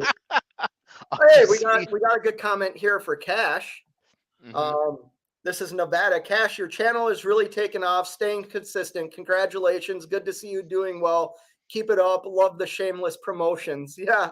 Yeah. It's shameless. Thanks, Nevada. Thank you. Yeah. No standing up for that one. But anyway. Asking McGee is asking, why does he see butt bleach on Cash's website? Oh, yay. Who says that? I'll have an yeah. Amazon link for that later if you need one. Yeah, I was gonna say something sounds a bit crude coming with that one, but anyway. Oh, great. Well, we already lost Snore Lord because he says if No, I say air tabs, he's unsubbing. I did Some- say air tabs, Snore Lord. just Air ring. tabs work. I don't know if anybody else has used them, but I have. I've had really good luck with air God tabs. damn. No. Anyway, next question. Next All right. question. We have another I mean, question. isn't that simple aerodynamics? Like it's pretty simple, isn't it? So- It would be so I'll say normally. this. I bought air tabs and wheel covers, which cost me about $600. No way. My return on investment is estimated at like 3 months. Right. So after 3 months, I then am hopefully, even if it's 10, 15 extra dollars, that all adds up over the course of the month, over the course of a year. And that's what I'm going for, especially when your investment can be returned that quickly. Right. I still think you need to bring a horse and cart back. You'll get an instant relief on that one. So It wouldn't work. Nomadic corn prices are through the roof right now. Oh yeah, you're using that one. What are you, a Democrat? No way. Stick with a horse and cart. Let's just do it. So we got both. Do you guys think fuel and truck prices will ever drop? Economy keeps going like it is. Yeah. Yeah. Once America dives into like this craziness, and England comes back, and you all say, "Make America Great Britain again," life will be good. So about another 15 years, and we'll be good. I'm just saying. I'm not reading it, but I'm putting it up on the screen, so hopefully you guys can see it. Can you see it? No, can't see it. What does it say? Oh. Did he finally buy a suction cup D for the hood? Who? Me. Jackknife said that about me. Jackknife, I don't know what you're talking about, mate. But anyway. No, he's taught. I didn't say what he said. Think of a word that starts with D that is resembles the other thing that starts with a D that is a male organ. Rhymes with dildo. Yeah, there you go. A double dildo? I don't know what you're saying. Right. Exactly. So, like, when you talk about fuel prices change all the time. They were down last week. We were paying under $4 a gallon for fuel. Yeah, but when you say down, it wasn't moderately down, not to like realistic prices. It came down fractionally, and now it's starting to go back up again. Realistic prices, Britt? Because back in the 60s, fuel was $1 a gallon. Not even $1 a gallon. I think the normal price. I still feel that the normal price should be around about $2.10 a gallon. But just because you feel that way doesn't mean that's normal. But that's why I say, everybody, get rid of your cars, get yourself a horse and cart, do the house on the prairie, life will be good. Okay. Saying. You jump back across the pond. Yeah, I'm just saying it's more fuel efficient. It's not about having like different things on your truck. Get yourself a horse and cart. It's way cheaper. Yeah.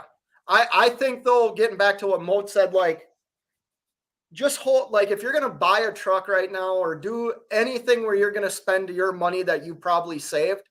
No, I wouldn't do it. I just wouldn't do it. I think the market's too volatile right now that you should sit back and continue to learn, continue to figure out what you want to do. And then maybe in 6 months or a year, something will be different. Truck prices will be less, and you can get in. And I haven't made a secret about it. I paid my truck off in 8 months. I'm in a much better position today because I own my equipment. I don't have mounting business debt, and I think it's the right way to do things. That's what I tell, like Schneider tell a lot of people interested in coming on tanker contractor. They get them to email me and all that stuff. But the one thing I tell these guys is my truck is paid off. That's a big difference. If you can make your truck keep going on and reinvest in it. That's what you got to do. I'm not the least bit interested in some new truck that's got all the glossy bits and stuff out. My truck currently is bought and paid for, and I make enough money to reinvest in my truck. I don't want no new truck because we're in a bad economy. Just Trucking was talking about doing a video on auctions and kind of showing the current market on what trucks are to kind of help people out. I think that's a good idea. Just Trucking. Right. And plus this gets back to influence. Like you have the influence, man. You have the influence. So I think that would be a good video for you. Justin, I tell you what, mate, if you're listening now though, anybody, whether it be Justin, Cash, and whatever, if you're going to put a video out there, put it out there 110%, because people make decisions based on what we show. Don't be that guy that's going to put this perception out that you're going to be this, that, and everything else. Don't do it, because once again, we're going to disagree. Like, I'm not being an asshole. I am not kissing Justin's ass. I talked to Cash about this. I talked to DIY about this. In the end, all they're doing is giving the information that they have and how they live their life, right? But that's what I'm saying. As a person, though, you as a person need to make a decision. Anybody that knows, and I am not hating on anybody, right?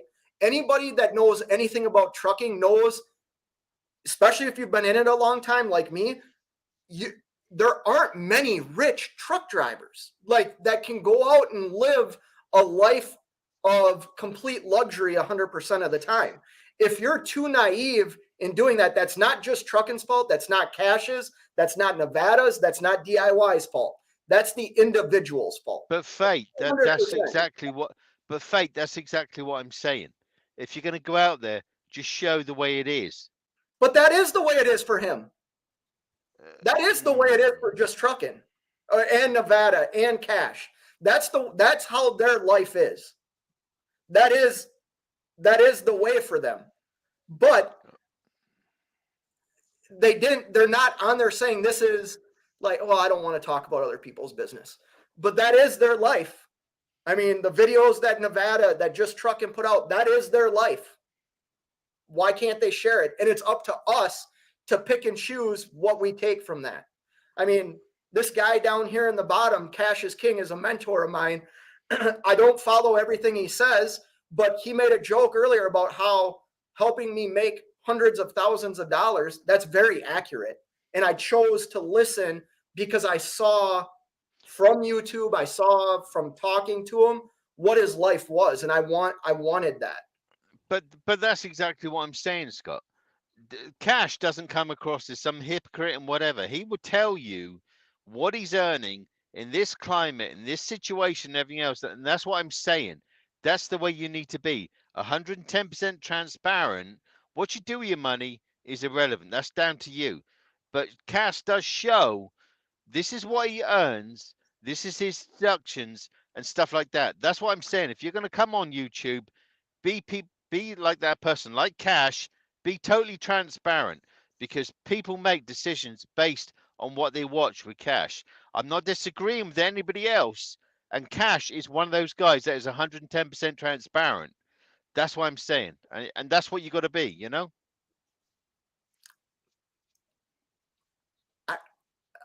I agree.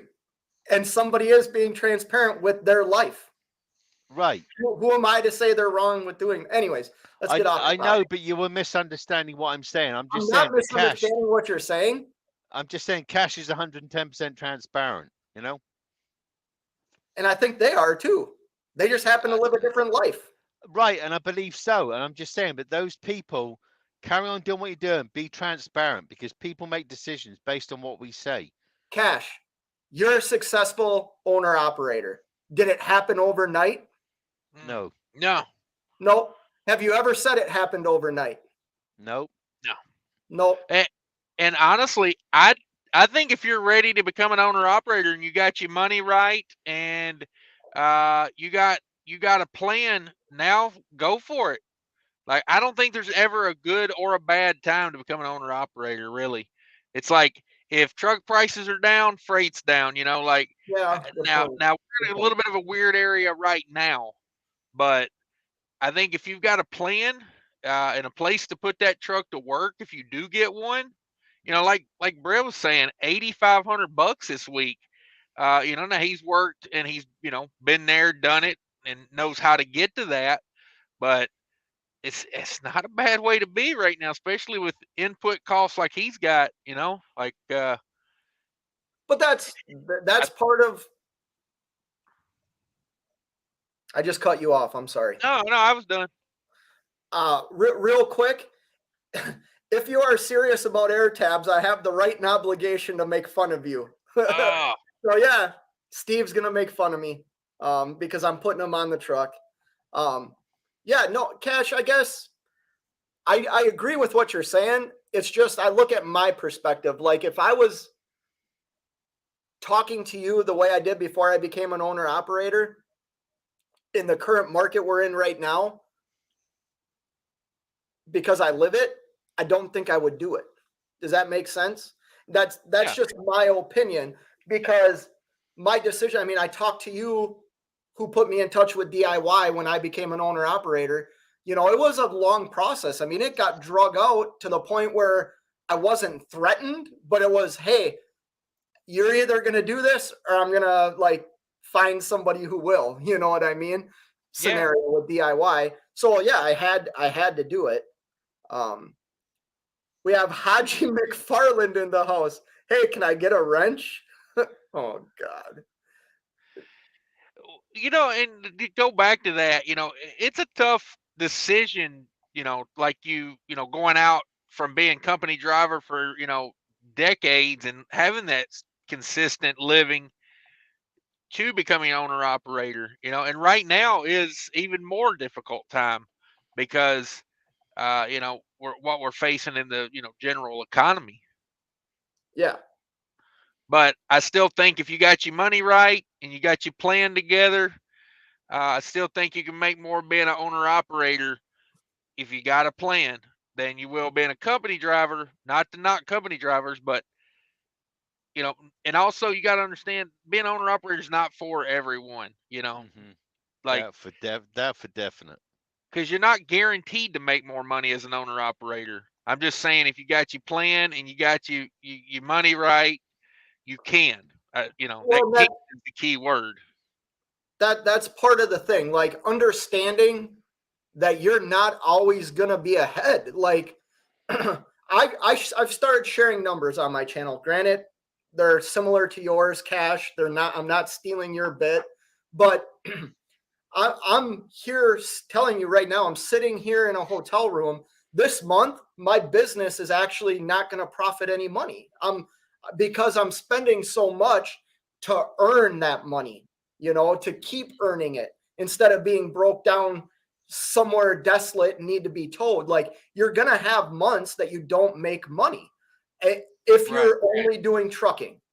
Hopefully you've structured a business, because like I've shared before, if my business has a loss at the end of the month, its employee still gets paid. I'm its employee. I can't not get paid. So hopefully you've structured and have enough money if you are jumping in right now that you might have a month or two that you don't make money. I mean, that's a real thing, you know. Can I say something on top of that? I did get towed the other day. I did break down. I lost an airline going through Atlanta on 285. If you get towed, you better be prepared for some god awful bill. I did 28 miles and I got charged $1,800 to be towed 28 miles. So we got another newcomer in here, and it's somebody I watch. I just want to say hi to him. SoCal's in the house. I watch your channel, SoCal. I always comment 612 Minnesota because I'm a Minnesota boy. So I know you like us to represent where we're from when we come into your chat. So welcome. SoCal talks funny. He's from California. So he from talks funny. Oh, it's kind of like Nick. Kind of like Velox. He talks funny too. No, Nick's good, but yeah, everybody talks funny on this channel. But I'm just saying. But if you get towed, you better get a checkbook out. It costs money, because all trucks, and I mean all trucks, break down. whether it be a non-deaf or a deaf truck, all trucks break down. They just do, you know. Just be aware of what your possibilities are, but also what your struggles are going to be. And maybe find somebody, I don't know, Cash, how many people you talk to, but find somebody that has been in the industry a long time that you can talk to. Mentorship is a great thing. It doesn't mean you're anything less of a truck driver. I mean, Cash, Yeah. you're a prime example of following tutelage. And it's a great segue to offer you CashIsKingTrucking.com one-on-one trucking calls coming soon.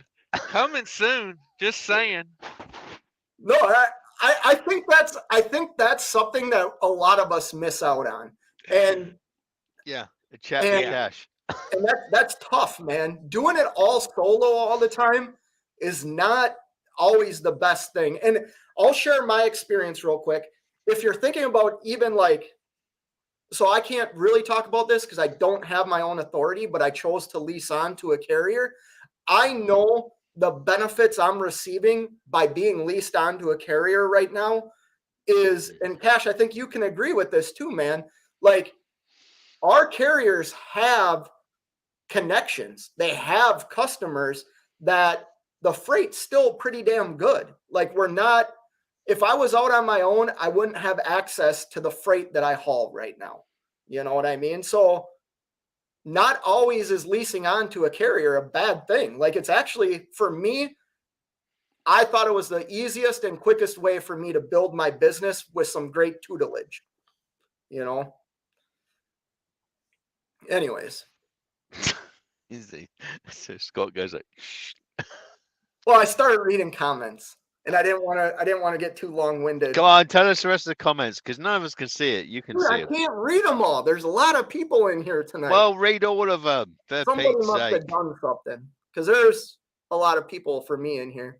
It's your show. You need to read all of them. So. All right. Okay. If you learn during a down market, it can make you stronger when times are good. That's what Snorlord said. Snorlord, I cannot agree anymore with you. And I think what he's doing on his channel, his morning coffee lives, is kind of hopefully teaching people that. Assy McGee says, I know people hate on the wheel covers, but I don't care. If it puts money in my pocket, that's what I care about. Right. I think that's important. Assy McGee, and I know people aren't going to think my truck's cool now because it's got wheel covers and air tabs on it, but it'll generate me money, I think. Offset it with some vinyl graphics. Yeah, oh, shut up. You know what? You want to hear something funny? I was once talking about getting some chrome for my truck, right? And I talked to this man right here, Cash is King, and you know what he said to me? And it's a great line. He goes, do you walk into Home Depot and buy a DeWalt screw gun and then walk up to the checkout desk and say, hey, where's the chrome accessories for this tool that I just bought? Yeah. Cash taught me how to view my truck as a tool. My truck is not a representation of me. It's a tool for me to earn money. Now, I know everybody's different on that, but as my business is structured, that's what I need. Chrome doesn't get you home, so that's the way I look at it. SoCal says, if you buy a truck, only pay cash, have a business plan. Okay. Nevada says, I absolutely, oh great, now Nevada's going to make fun of me. I absolutely agree, Steve. If you can rough it, oh no, it's not. If you can rough it, you can definitely saddle up and ride across the field. What does that mean? Doing well in a down market, learning how to operate in a down market. Okay. That's English language. And you know what? I go back to this stupid saying I have. What? Do you remember in 2008, 2009, when the economy, like housing economy, crashed and everything kind of just went to crap? I lost a job that I had been at for 11 and a half years. I was a company driver. I was in the union, and I'm glad I lost it because I'll never be a union employee again. But it was tough for a driver to find a job back then. Like there wasn't much truck driving jobs, and the truck driving jobs that were there were paying for somebody with my experience next to nothing. Like it was the worst time that I had ever lived through in my life. I mean, I lost a house. I went bankrupt back then. So like what I'm living today so far hasn't got as bad as I remember it being when I was struggling to put a lot of food on the table. I do think being an owner operator has changed my life for the positive.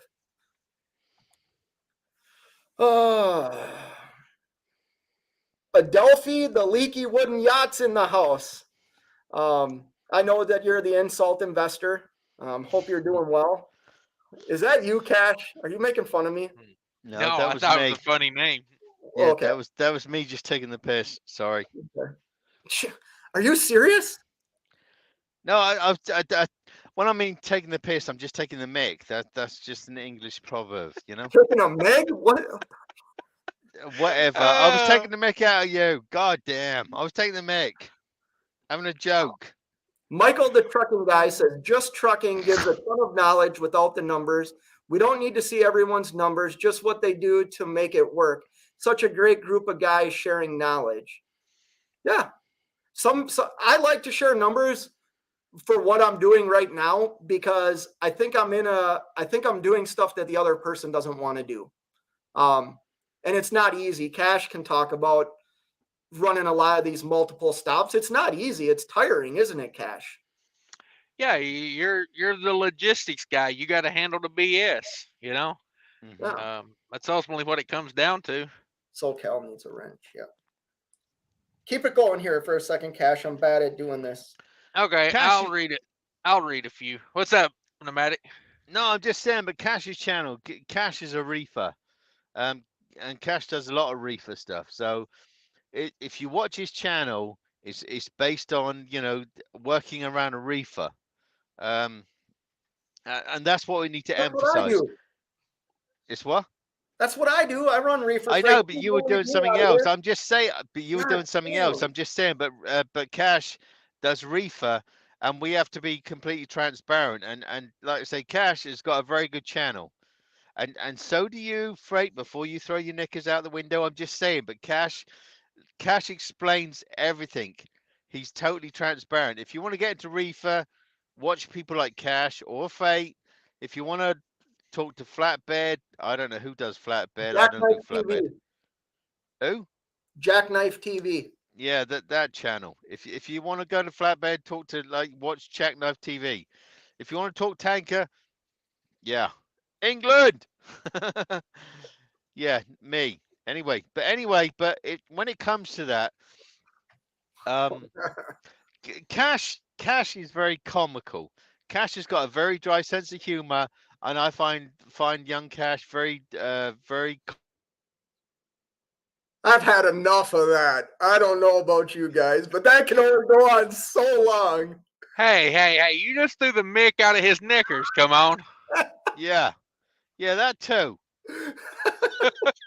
I think I'm catching on. I'm learning this stuff. Yeah. I think the point is I'm learning it. Yeah, says a guy from a hotel room trying to take the piss. Yeah, whatever. I'm just saying. Snorlord says people pay me not to call them. That's where the money is. So good job, Snorlord. Excellent. I mean, I'm sure everybody watches him too, but check out Snorlord. He's got a lot going on. He's doing dispatching. He does morning coffee lives where he kind of brings us through what the market looks like. He kind of promotes the 123 load board. So yeah. Amongst other boards. Yeah. Well, he's got a couple of brokers that come on that CNC guy. CDN. CDN is very technical. CDN is very technical. What in England we would call anal. He goes through everything, and then you get Sage come in, and yes, they batter heads and stuff like that, but they come up with stuff that you guys need to know. Yeah. Just Trucking says it's great to help each other sorry. It's great to help each other. Just need to get rid of trash on YouTube who try to take others down. Man, Right. I've actually always talked about that Just Trucking. I don't know why this platform like destroys each other. I'll never understand it. And I hope I never get brought up in any controversy. Exactly. So Justin, if you're listening, the next time I'm in a pub area, you need to take me out for about 20 pints. We'll be good. So Jackknife TV says, for towing, I know someone. Thank God. I was told 45 miles for $500. Yeah, that's good. That's a good technique. I mean, have people that you know. On our board on Schneider, we have contract freight, which obviously is a percentage lower than what you guys can see. But even this week, we are seeing rates going on there that are like going through the floor. So I don't know what's going on in the last 3 to 4 days, but rates are going down and down and down, Well, even across contract rates. Here's the trick. Just Trucking's in here, Cash is in here, Jackknife's in here, Nevada's in here, Snorlord. The trick is where you don't even have to get on the load board. That is your golden ticket. That is how you stay successful and profitable. SoCal's in here. Maybe he can talk on it. If you can stay off the load board and generate money that not only supports you, but supports your business growth, that's what you're trying to accomplish. Yeah, but Scott, we don't work off the load board. I'm just saying, even contract freight is starting to plummet. And all I was saying is if you're working the load board all day, every day, that's a lot of time that is out of your schedule that you have to work hard to try and book a load, right?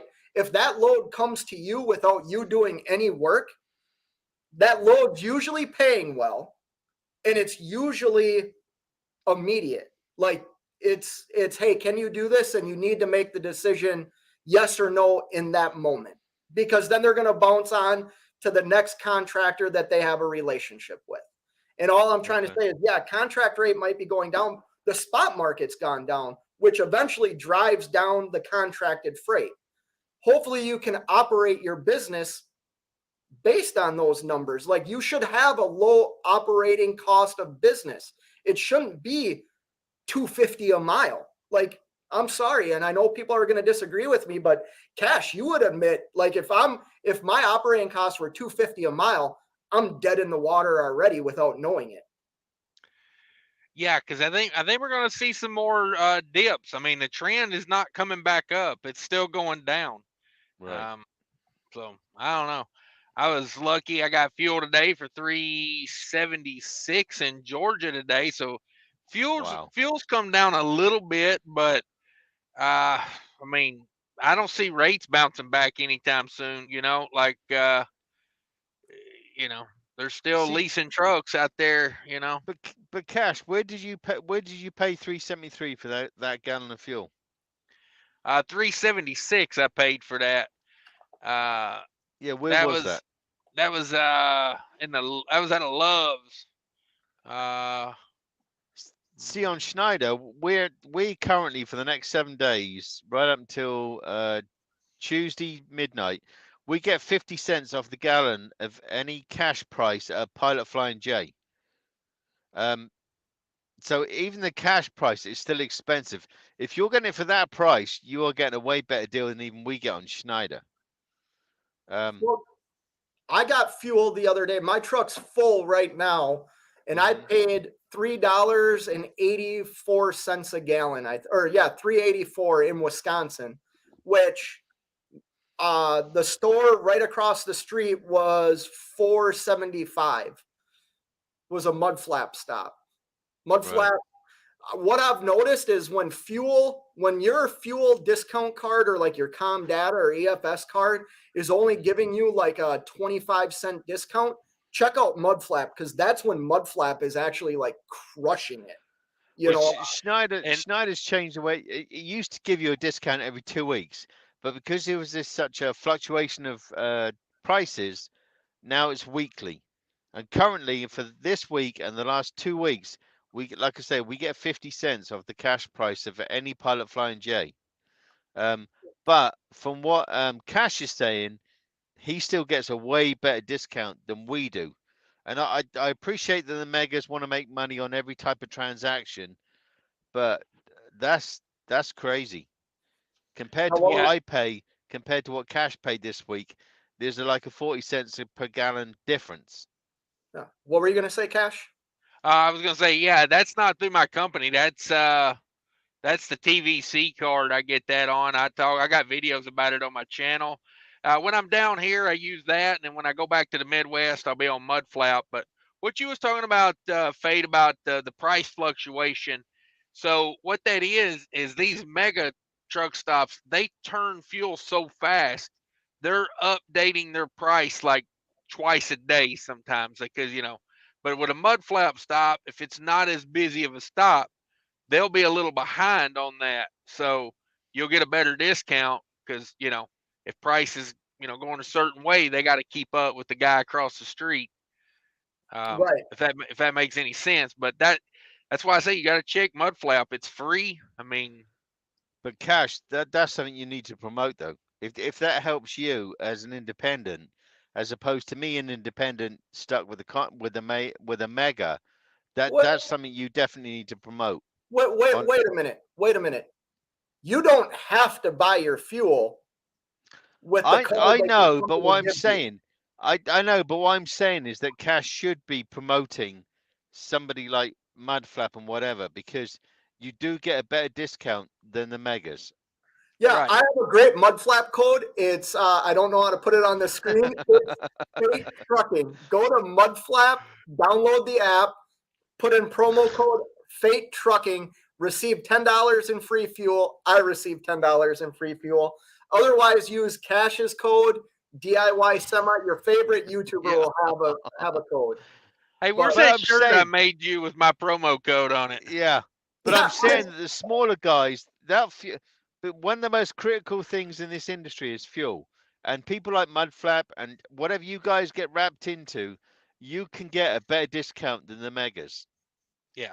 yeah. That's all I'm saying. So that would benefit you in whatever you promote, and that's great. If you can promote Let the me smaller guys, that's great because the smaller guys make the world go round. You know. let, Right. let me say two things here real quick. I don't know if it's you, Cash, for being in here, Nomadic. If somebody shared this live out, thank you. This is kind of a bigger live for me, so I appreciate it. Whoever did it, I didn't see it in the comments, so if you did it, thank you. I appreciate it. SoCal says being a business owner, in quotes, owner operator is life changing for people. It really is. SoCal, Good or bad.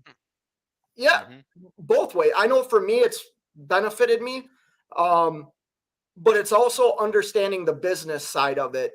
Like that takes some skill because you're no longer just the truck driver. You're the business, Right. and operating a business is tougher than a lot of us sometimes think.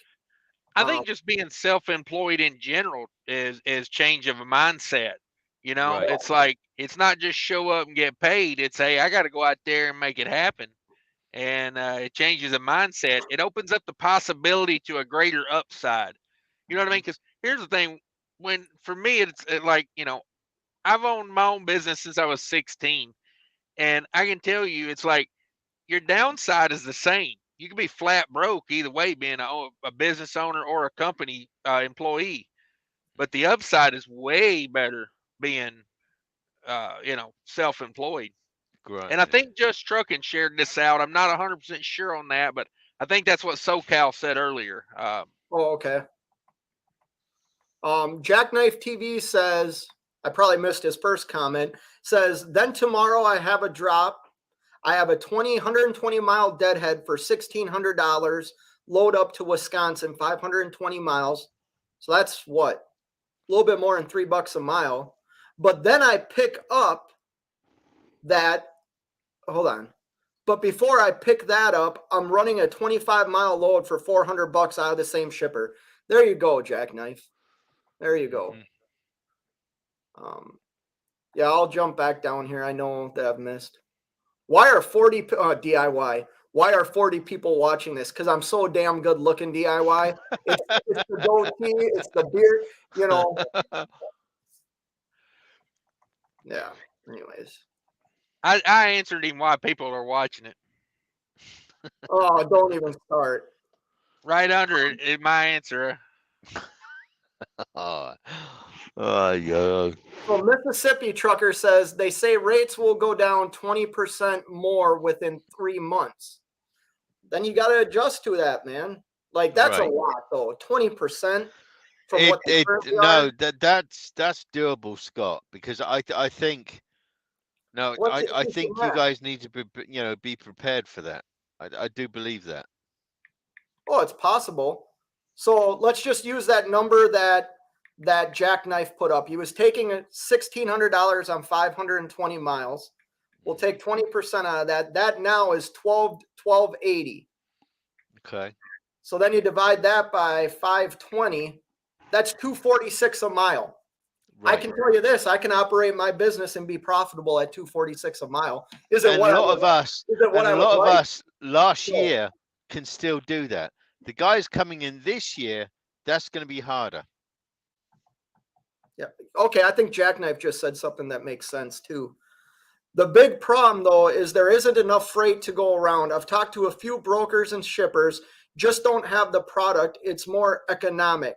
Then we have the overcapacity of trucks. That's a huge problem, Jackknife, that I agree 100% with you on. Yeah, it's a That's- broker's market right now. Uh-huh. I mean, you can just So tell. Dale just made a comment. Easier said than done staying off the load board. Cash.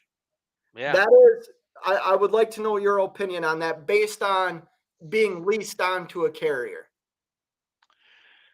Well, and that's why I stay leased on, because, they've got, a decade plus of doing business with certain people that, and it's hard to stay off the load board, especially if you're one truck with your own authority. You've got to get consistent. I never understood. I see a lot of people on YouTube though that have their own authority, and they literally just go on the load board and they pick the highest paying load out of the area, no matter where it's Right. going, no matter what it's doing. It's like, relationships, man. Like, I know it's been said a million times. I'm not breaking news here on YouTube with this, but like, have a broker or two to get you freight, like, out and back or something, but just running everywhere for, like, I don't know. It just, Efficiency. yeah. Efficiency is key.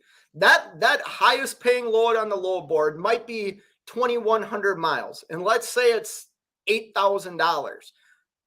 If you can operate efficiently, you can make $8,000 in running, 2,000 miles. You're more efficient doing that than chasing that big load every single time. At least in my opinion, as an owner operator, I want to run less miles and make more money. What am I saying wrong? Can someone screen capture some of these hand gestures Fate's doing and Yeah. send them to me? I know, but Fate, but Fate. Oh, that's weird. But anyway, with Fate, what Cash is saying, Cash is doing the same as me. We're under that umbrella of a contractor, which gives us that that safety benefit. I'm with Schneider. I don't know who's Cash with, and I don't need to know who Cash is with. But once you're under that benefit of that mega and or that big company, it makes our life a lot easier. Well, so am I. Yeah. No, but you're not. Yeah, but with all due respect, DIY was a big company, but it's not as big as Schneider. And with all due respect, whatever company Cash is with, that gives you a big protection. That takes a lot of heat off of us. We don't have to worry about pricing within reason. We don't have to worry about rates and stuff like that. It's pretty much 90% in your face. Time out. Time out. I agree with some of what you're saying, except I think you're missing something. What? Size of company doesn't matter. Size of company does not matter. It's who owns the company and how much work is that owner of the company going to do to support his contractors. Cash and I do a lot of the very similar type of work. Now, I would say overall, Cash does better than me. Overall, Cash does better than me. But I think Cash could argue there's times that we're in the same area that I might do better than him. That sole reason isn't because of the size of the company. It's the work that the carrier has done to establish relationships in certain markets that his contractors go to. The size of the company doesn't matter. I mean, it might on really, really big contracts like Schneider contracts, a small company probably couldn't compete. But for what I do in reefer freight, a small company that I work for can compete with the company of like Cash's size. And I don't even know the real size of Cash's company. I'm not leased to a very big company. And we don't have a lot of contract freight. But that's what I'm saying. Tanker and Schneider, we got about on I think we got about 1,000 drivers, which is their smallest division. Their dry van is their biggest division with about 12,000 drivers and whatever.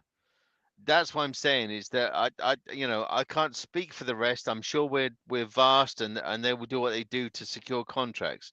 But when it comes to Tanker, from my point of view, we're only a small division of Schneider, 1,000 trucks or 1,000 drivers. That's how I work it, But I'm just saying, for your point of view, you're taking on. Does DIY have 1,000 tanker drivers? No. Does he have like 12,000 dry van drivers? No.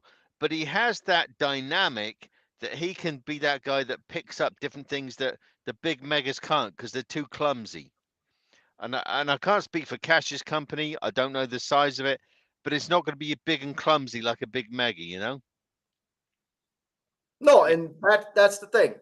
DIY has a small carrier that has what's the word? Like all the contractors that are leased on here are reliable contractors, except for me because I like hotel rooms. I'm missing. That's funny. That's funny. Here. Yeah. Okay. DIY. Does he get 10% of your gigolo business? I know he's trying to do something going on there. I don't know what that's all about. Here we go. Here we go. Didn't get that beard trim for nothing, did he? Yeah, I know. He says it's 15%. Oh, okay. Oh, you guys crack me up. I don't know. Yeah. Anyway, what are you gonna say? I'm skipping through a bunch of comments because people are making fun of me. Crackers McScallywag says Fate's always chasing the big load. Jackknife's joking and then comes up with some good stuff. It's very cutthroat. Everyone can offer shippers something better, so it's not just us that's having a hard time now.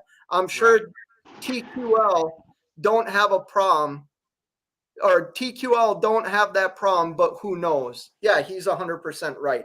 And that's happening across the board, even with brokers. Brokers are undercutting each other.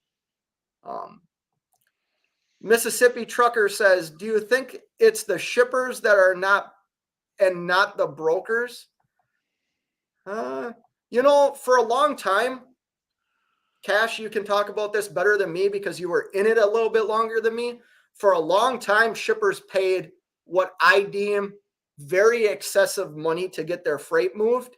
That now I think, they're telling the broker, something that was $1,200, they want to move for like $600, $700 now, which is historically the normal. Am I wrong about that, Cash? Yeah, exactly. You had a lot of market forces last year that, lack of trucks, everybody wanting to move stuff in case, we had shortages again. Yeah, it definitely wasn't a normal thing, with what we were going through last year. Right. I think this is funny. I want to become a C trucker and deliver Nike sandals, name brand Bluetooth speakers, and cell phones to third world countries. Most of that stuff comes from third world countries, though, bro. Next. I don't know what that was all about, but next. Oh, that's insult investor. That guy, he wants to Yeah. sail the world, and he's probably Yeah. going to do it someday. Insult investor. I don't know where that one was going to, but anyway, I'm just saying. All I'm saying is that we are on for some rough times. You better set yourself up with, like, control your overheads, control your everything, because we're on for some rough times. Yeah, I've survived rough times before. Like This is different, Freight. This is way, way different. I was around in 2008. Even though I was a Brit coming into this country in 2008, this feels different. This feels very different. to you, maybe. To me, I'm just, and no, I am not saying you're wrong. Okay, I Mhm. see things that I don't like seeing. However, I'm not eating beans and rice that I was eating in 2009 and couldn't find a job. Things okay, are nowhere near as but you bad set that yourself I up experienced. different. No, but you set yourself up differently. I'm just saying the normal average. If you take a look out the window now, this is very different of what is going on around us. This is just different, Are you saying don't lease a truck for $1,500 to $1,700 a week right now? Is that That's what you're what I'm saying? saying. Schneider, that's the problem. Schneider are putting new drivers onto me to say about everything else, and I tell them don't do it because we are in some weird stuff. Don't sign the dotted line, That's I'm just part of the problem too. I don't want to piss people off, but if you're a new truck driver and you have 3-6 months experience and you have a Mhm. company coming to you saying, "Hey, lease this truck from us, do a lease purchase for a vehicle that's as much as a house," Yeah, don't do it. like you just heard Britt say, contracted rates are going through the floor. Cash and I experienced that with some of our freight and on the spot market. You really want to invest in that right now? Like Mhm. Cash said, where you're going to pay up. I watched a video the other day where a guy with his truck payment and all of his fixed costs was $2,000 a week. Yeah. That is ridiculous, people. Do And not sign on the that's dotted if line. that truck doesn't go wrong. Yeah. Does it come Anyway, with vinyl graphics? Yeah, that's so weird. um, hey, you got a link? Maybe I'll jump in. Oh yeah, I'll put the link in here again. Assy McGee has some equipment for sale. Assy McGee, go ahead and tell the people in the chat what you have for sale. I don't know if I can hold another guest, but I'll put the. I can jump out if a driver needs to sort something. I can jump out. Well, I'd like this guy to come in. So Do you want me to jump out? there you go, Jackknife. If you want to step in, yeah, Britt, can we do this another night again? I really appreciate all the insight. No worries. All right. All right, thank you. Oh, there we go. Hopefully, Jackknife can come in. I know you got to probably get going pretty soon too. Yes, my 2-hour break is. I was checking that a minute ago. It's flying by. All right. Well, Jackknife, I put it in the comment. If you're still here, feel free to come in. Yeah, if he wants to come in, I'll probably jump out if he comes in just to help with the internet and all. Yeah. No, I think we've had some interesting talks tonight, Cash, and all the joking aside, yes, it's not perfect times, but if you structure, I'd like your opinion on this. If you structure your business realistically, you put a dollar amount that you think is fair for you to make, you can survive. It's not what you want it to be, but you can survive, right? Yeah. All right, Jackknife's coming in, so if you want to jump out, you can. Okay, real quick, I would say like this. Think of it like this. Say we do lose 20% more on spot market rates. Everybody needs to be doing stress tests on their business right now to see if you can make it at 20% less on a spot market rate, and test your numbers. And say say these hurricanes affect fuel prices because hurricane season's coming, and we know what that does to fuel prices. can you do 20% less spot market rates and $5 on fuel? If not, you got a lot of deep thinking to do. But I appreciate you letting me come in, Fade. I'm out of here. All right, Cash. Have a good night, man. Take it easy. All right, later. Thank you. Oh.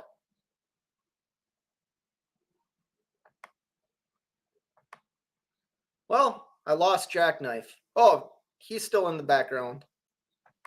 Cash, are you still there? You. Do you want to stay in or you gotta go? Sure. All right. Sure. Jackknife fell off. I don't know what happened. I got 40 minutes I can kill. Okay. I really like what you just said there at the end, because I just did the numbers on what like Jackknife TV was going to do if rates were cut 20%. Yeah. And like I said, is that numbers you want to see right now? No, it's not, because we're used to more. I mean, that's okay. Jackknife's back. Let me add him to the stream here. Can you hear us, Jackknife? Hello? Barely. Apparently, Decatur has horrific AT&T. Oh, bummer. Well, I So can I'm hear probably you. just gonna leave. I don't think I'm gonna. I lost him again. All right, Jackknife, maybe another night, man. Sorry, it's not working. Maybe you want to try back here in a little while. We got And yet another everybody gives me hell about T-Mobile over here. What are we doing? We got another guest though. All right. Oh, look at that guy. I'm fancy like that. There you go. So now are we gonna just open up the floodgates and rip on me? Well, we wanted to sort out the riffraff first, and now it's game on. Okay. I mean, are you laying down? Yes, I'm in bed. I'm living that Associated Wholesale Grocers life. Most likely going to make me late for my next appointment, but okay, we'll deal with that. 3 pallets going to be at least 8 hours. No, it's not that bad. I got 42 pallets going into the grocery warehouse of mixed product like you wouldn't believe. So yeah, you're screwed at that place, man. They're awful. Wait a minute. Really, every time I go there, I do good. So I'm not stressed. My boy stopped by real quick. I wanted to say hi to him. What's up, DJ ADD? That's what I'm going with, not DJ Ad, DJ ADD, because I know this dude's got ADD. So what up, man?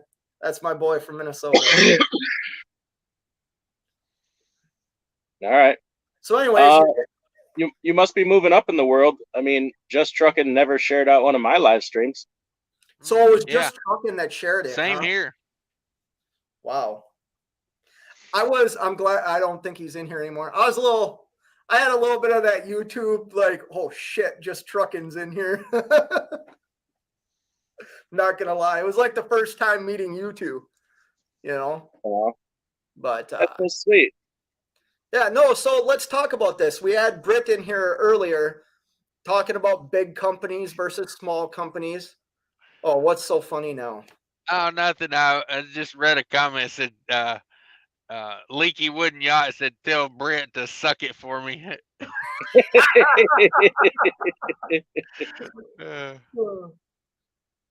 Just wanted the spot market. The last other month was winter plus. All right. Anyways, I wanted to talk to you. I'm glad you stopped in here, DIY, because you do a lot of work that is kind of unseen, but benefits so many people. You know what I'm saying? At least your contractors. So like Britt made a comment about big companies versus smaller companies. I happen to be leased onto your company, which isn't a mega company, but I think you have done a lot of work, if not more work, than some of these bigger companies to secure. Oh, yeah, let's not make it what it isn't. Size definitely does matter, and the work I've done pales in comparison to what they've done. They could if they woke up tomorrow and decided they didn't want me to exist anymore, they could make that happen. Right. I agree with that. However, coming in Like, you don't always have to lease on to a big mega company. No, I agree. Okay, that's all I was I saying. mean, for the size of the company, I think we've done a lot of good things, but I'm of no illusion that that couldn't end tomorrow. If somebody else wanted what we had, they would take it in a heartbeat. Yeah, I'm of no illusion that that can't happen. that could happen to any. Yeah, there's also another side to that though, is like maybe they couldn't take it because you know, sometimes places want a certain type of company to come in there, a smaller one that is more personable, you know, instead of dealing with like I was dealing with this weekend with the broker, you know, in another country, and you know, I can't get no answer from them. I can't, you know what I mean? Like I I Office? I, I mean, I agree with what you're saying. Size matters on both ends. That's what she said. That's what she You're said. damn right it is. Son of a bitch. Hey, I'm loving softballs here. Somebody take a swing at it. Um, but no, it does matter on like I say on both ends, because some customers, you know, I got to thinking about this the other day of what's the last thing you want whenever you make a product and you put it on a truck. The last thing you want is it to get damaged, set at the wrong temperature, you know, driver beats the hell out of it, you know, slamming on the brakes and not caring, you know, that he's got freight in the back. Like, so at a certain point, a customer's gonna want, you know, they got to weigh out what they want is versus, you know, price versus, you know, my product needs to show up on time intact. So, Yeah. I don't think it's all benefit to the big carriers. Basically, what I'm saying. No, it's not. But um, I also believe in know your place. Yes. Um, don't be of any illusion that you are something that you're not. Can I get that contract with 3M tomorrow? Yeah. Can I roll up in there? You think they give me Can that you imagine contract that? tomorrow? Hold on, I got a comment here from Mississippi Trucker. I'm on an S&C Dollar General loan now. Can't even deliver it until the 3rd of next month. Mm. That is crazy. Like 5 days away, 6 days. No, what's today? 26th. Yeah. 4 or 5. That's 7 days away. Is that? Could you imagine tying your trailer up for that long? Hopefully, they paid you a lot of maybe he's at money. least on somewhere and he can drop it. Maybe. You never know. You Wow. never know. Yeah, no, I don't know. It's been fun so far. Sitting here in the hotel.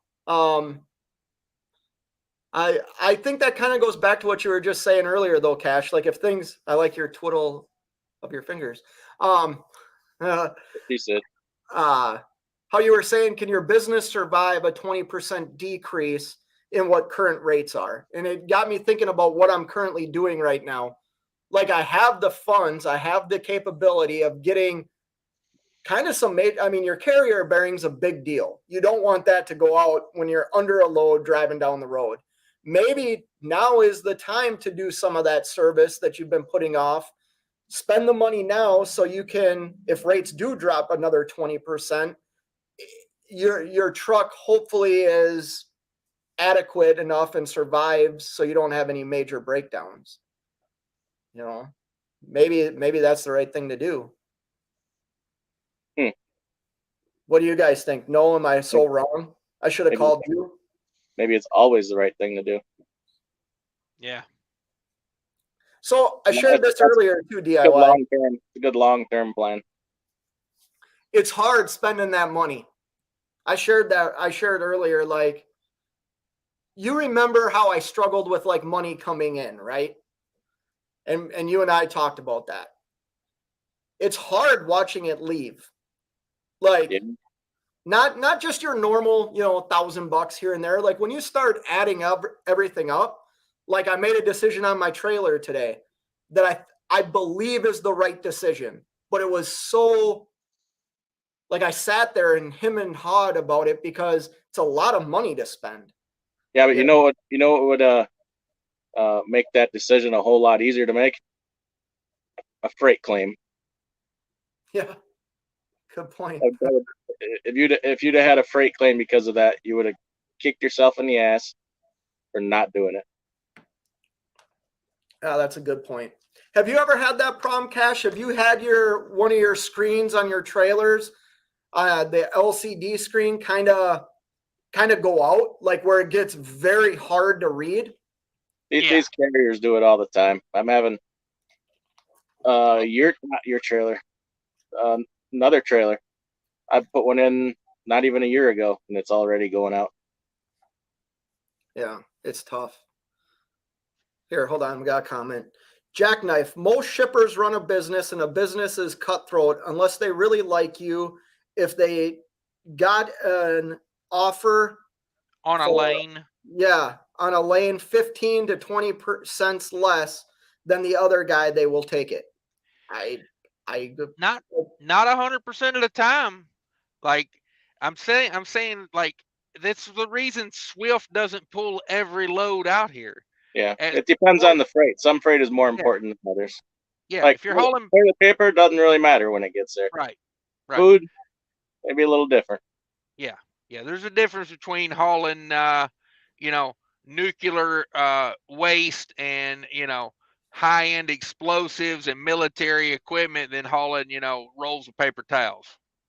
Right. So what else is going on DIY? You think you have pneumonia? I'm getting over it. We're good. We're Gucci. What's the side effects of all that coughing? I sent you some pictures. Oh, did you blow an O-ring? Some real life shit we're dealing with. Reportable accident? Yeah, major preventable. Oh, unbelievable. Unbelievable. You guys. Well, what else do we got tonight? I can't believe I've been going 2.5 hours. One thing I would like to say, I saw in the chat earlier, I think it was SoCal was talking about, I don't know if he was being joking or why, but he was talking about like if you do your maintenance on an older truck, it will never break down. And no, it's not. I gotta say, there's things on that truck. I mean, are you replacing wiring harnesses on a schedule? Are you replacing, there's gonna be things no matter what truck you got. It's gonna give you problems from time to time. Everything. I think he might have been joking, but I just wanted to bring that up. Well, I know he does work on his trucks. I've watched his channel quite a bit. Assy McGee says, I got the black lung pop from the movie Zoolander. Zoolander. I got the black lung after an 8-hour shift in the mines. Yeah, no. I don't know. I've always done, since I've become an owner operator, I've always had an open mind. I've always had like the glass is half full versus half empty. And I know that other people share different opinions. What are we looking at there? I'm not yet. I haven't been scared yet. You know what I mean? And I'm not saying like everything's peachy. It's just I feel confident in what I'm doing. Now that could change overnight. I get it, but I'll never forget what somebody told me. Somebody once said, you're not going to fail because if you fail, I failed. I let that replay in my mind sometimes. And I don't, shit happens. I get it. But so far I haven't failed. If I really take a step back and look at it, had I not been disciplined, I probably would have failed back in March, because January and February, I had excess of like $30,000, $28,000 in maintenance done on my truck. And then I had a transmission problem. Like, had I not been disciplined, I already would have failed.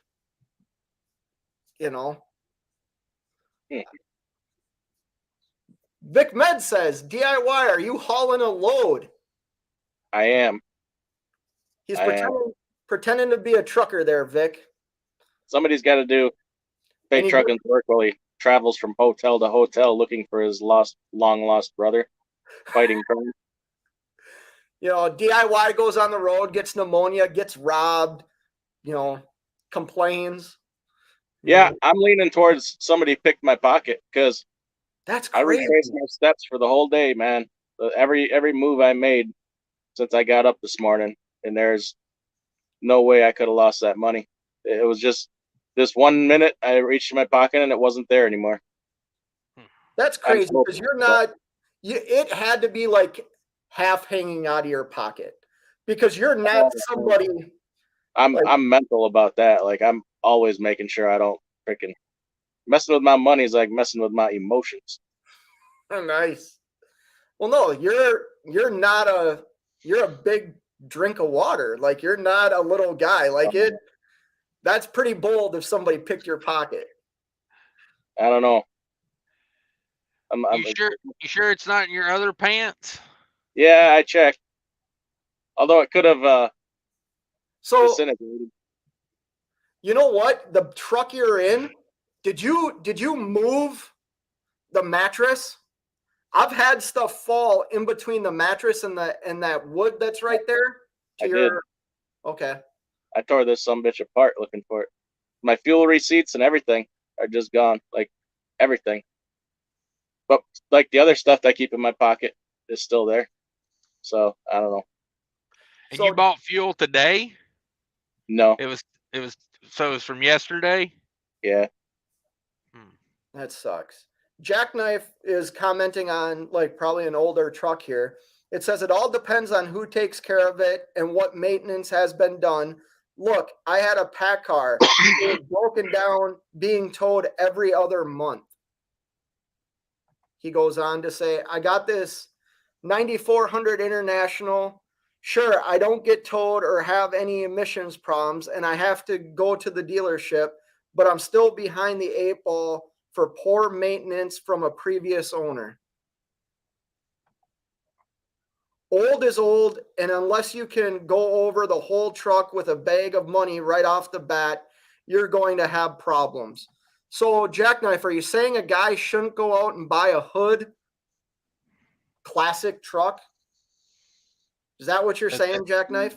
That could possibly have some previous maintenance issues. Like electrical and, who knows what else could be underneath there. I don't know anybody that would do that, though. Yeah. Somebody who wanted a whole bunch of YouTube content.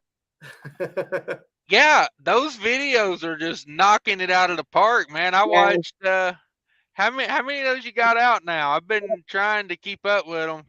I don't freaking have time. Some bitch, man. I don't even know how I made it through these last 2 weeks. I should start making videos. I'll drop my paperwork off tomorrow and start making videos. Go right ahead. No, Vic Med says sharpening on the skills, huh? I ran today as well. Can't stand driving an automatic truck. It's weird. I'm tired of you guys making all the money. I thought I'd come out here and try to do it for once. Make some money for myself. But then you're gonna have to spend money. Tired of you guys making more than me. How was your profit today? Losing $300 cash. You ill-begotten son of a bitch. Keep bringing that up. Oh, I never heard someone talk so much about losing $300 today. You don't know how bad it's killing me. You don't even know how bad it's killing me. I'm sitting at a dealership today, worried about what's going to happen to my axle, and I get a phone call. I got robbed. And I'm like, what? Like, I thought somebody got into his truck. And he starts talking about losing $300, which I would be pissed losing $300. But I'm sitting here thinking, like, he's about to break down on the phone over $300, and I'm sitting here looking at a busted axle on my truck. Like, come on, DIY perspective, bro. Like, when is it my turn to cry? You're the big guy. You're not allowed to. Sorry about your axle, but listen, I just lost $300. I figured you would be more upset about that reportable accident than you would be with the with the 300. Those repairs were made already. You had a reportable accident? Well, talk about it later. Oh. It was I'd like to say it was 100% preventable. But I'd have to look back and think on it for a while, see if it really was. What are we laughing about? Hold on, is this about me? I didn't get into an accident. Not everything's about you, son. Okay. Well, oh, here we go. Bernie Sand says, y'all go ahead and make all the videos on that classic. Oh, shots fired. Shots fired. DIY, Assy McGee says DIY needs a security detail. Yeah, he does. Vic Med, hey fellas, you guys see the video where I mentioned you guys talking about cap wearing truckers? Did you guys see that? I didn't see that. When did he put that out? I don't know. I haven't been getting notifications, so I'll have to go back and look. Well, I'll look it up right now. I have the ability to. And this is entertaining stuff. Vic Med. Why does it say Sally Vibes on your shirt? Are you promoting an adult toy store? Salty Vibes. It's from South Padre Island, which I just booked a trip. Real quick, Vic Med, when are you, or what video is it? What video is it? I got your channel up here. They robbed me or did it fall off? Oh, that was his handle. Did you guys see the one, the fifth wheel, the release handle was off of his truck? I did see that. Yeah. I think it fell off. Those things fall off. So I see a video where he's got a hat on for preventative maintenance. 2 weeks ago, he made a video.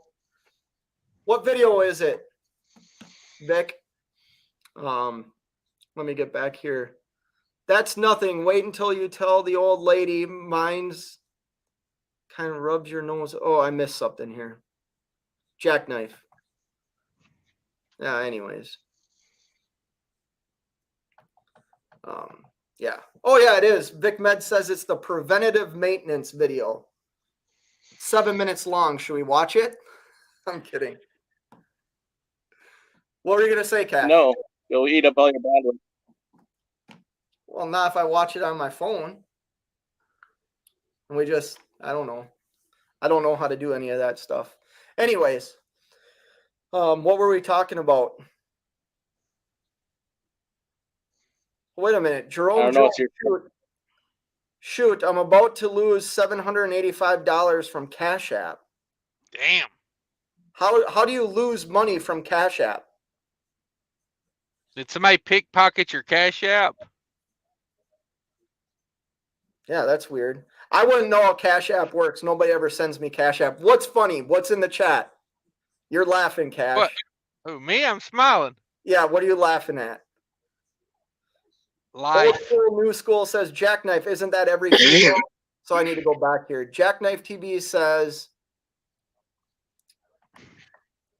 that's nothing. Wait until you tell the old lady mine's the kind rubs your nose in it. I missed something. Talking about money. You should Cash is King $10 for coming on for so long tonight. No, we're gonna pass. I'll just say thank you. I already donated enough. Nothing says thank you like a big fat Cash App. Stop it. That's just not right. It's not wrong. She said more likely salt. Oh, okay. Jackknife TV says that's what she said. More like salty towel. Well, not saying you're lying. Do you have your towel with you there? No, my towel's in the truck. You just use a random hotel towel? Are they using it for a jack stand? Wait till you guys see the video tomorrow. You should have seen the work that this company did on the axle and how, like, it looks like my spindle is at like brand new. I mean, it's amazing the work that this company was able to do to the thing. Axle Doctor knows what he's doing. Yeah, what a cool guy too. I got permission to like be on the floor of the shop. I had to be in all this protective gear, which was a little outrageous, but they let me watch the whole thing, and I'll tell you what, it was like informational, but what a niche. Like, that guy has got such a niche, and he talks about, like, I wasn't even thinking, I was like, well, how many of these do you do? He's like, I stay super busy. A lot of his work is like that vocational work, or like heavy equipment and dirt trucks and farm trucks that are like breaking axles out in the middle of farms, and they can go in there and cut the entire spindle off, put a new one on. He was talking about, you know, how the axles have what's it called, like the grooves to screw stuff onto. Threads. They can cut the threads off. They have all different size threads, different machines to, like, I'll stop using my hands. Different. I see you smiling. I was already recording it. They have different machines that heat up the spindle, and they're able to, like, push stuff into the axle, and then the minute it cools, it's like factory setting. It's very cool stuff. Old school, new school says that's why he's in a hotel, to get a new towel. Nah, I don't steal these towels. I like my towel. Jackknife TV says, Fate, DIY losing $300. If I told my old lady that, he goes downhill quick. Oh yeah. Did you tell your wife yet about losing $300? I did not. No, because I was on the phone once when you ate a candy bar, and boy, you would have thought you just blew like her inheritance for when you died. Well, that was. You gotta understand, my wife doesn't eat candy, and it wasn't just an ordinary candy bar. It was an imported Polish Kit Kat that she stopped at the Polish store and bought special, and was saving it for later. Now, she didn't tell me she was saving it for later. I just saw, hey, Kit Kat. I'm fat. You know, I'll eat a Kit Kat. So I did. Turns out that wasn't the right thing to do. I guess I owe her another Polish Kit Kat. Yeah, I heard a little bit more about that story that I won't share. That's quite funny. I'll share it with you when I talk to you on the phone, because somebody that picked me up kind of started talking about it, and I just started laughing. So Jerome Jones says, someone I don't know filed a dispute for a refund on Cash App, and it's pending on my bank account. Shaking my head. Damn it. That's crazy. Jackknife, how about we Cash App help him raise that $300 back? So I already offered to do that to him, because I didn't want to hear crying at the dealership when I was about to start crying, and he wouldn't take my money. So I feel bad skimming off your check and taking your Cash Apps. There we go. See, here's the thing now.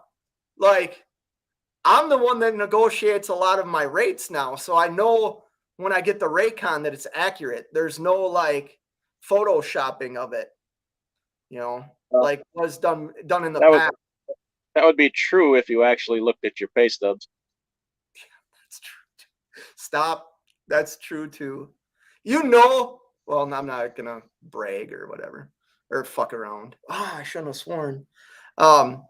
Running Aces. Did something happen or did it just break? You must be talking about my axle spindle, Running Aces. Yeah, something happened. I had a wheel seal and bearing replaced at one dealership, drove about 250 miles and noticed gear oil all over my rim. So I stopped at another dealership, and the first dealership didn't torque down the right bolts to hold the bearings in place, so it shredded my axle spindle. kind of a big deal. And it's been a nightmare. It's been a nightmare dealing with.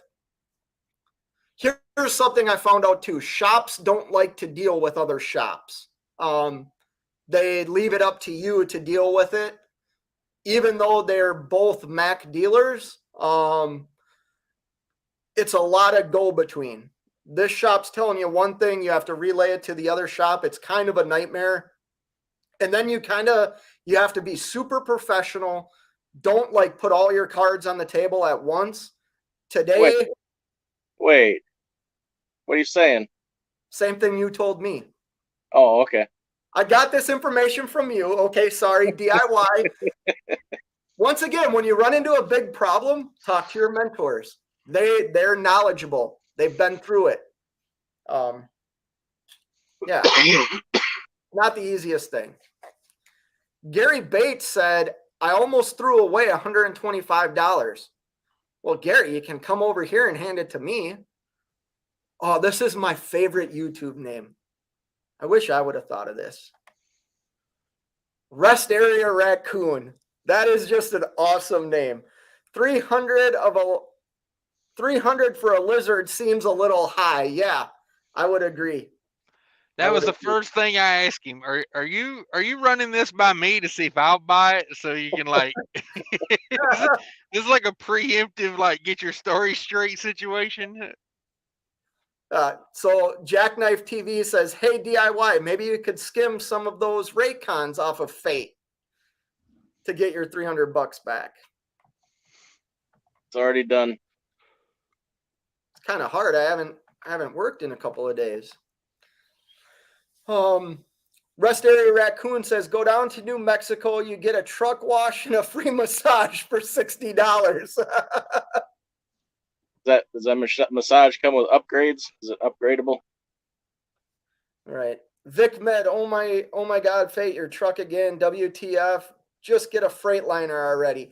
Yeah, Vic, it was a shop that destroyed my truck, man. My truck's a great running truck. What's funny is the axle doctor was there today and we were talking and he was like, oh, how many miles you got on the truck? And he told me that the trucks he works on, like that are hauling dirt and stuff in this area and farm equipment, like, you know where I am, DIY, he's seen Max with like 1.8 million miles on it. He's like, these trucks last forever, which I don't know if that, I don't know how much. I know driving off road and stuff like that, it takes a lot of wear and tear off of equipment, but I mean, it's a lot of miles on a truck. Buckets just show. Okay, Jackknife's got a good comment here. Fake repair / dealerships. The buckles just show you the type of high quality mechanics we have in our industry now. If you want something fixed right, got to fix it yourself. See, I agree with that, but it's also hard to fix it yourself when you don't have the tools or the knowledge to do it. Like, and the person that like DIY has helped me fix my truck, he's gone. Like, am I going to go to his shop and do something? Like, I'd probably burn the place down, to be honest with you. Like, that's not a good idea. Just because I don't know enough yet.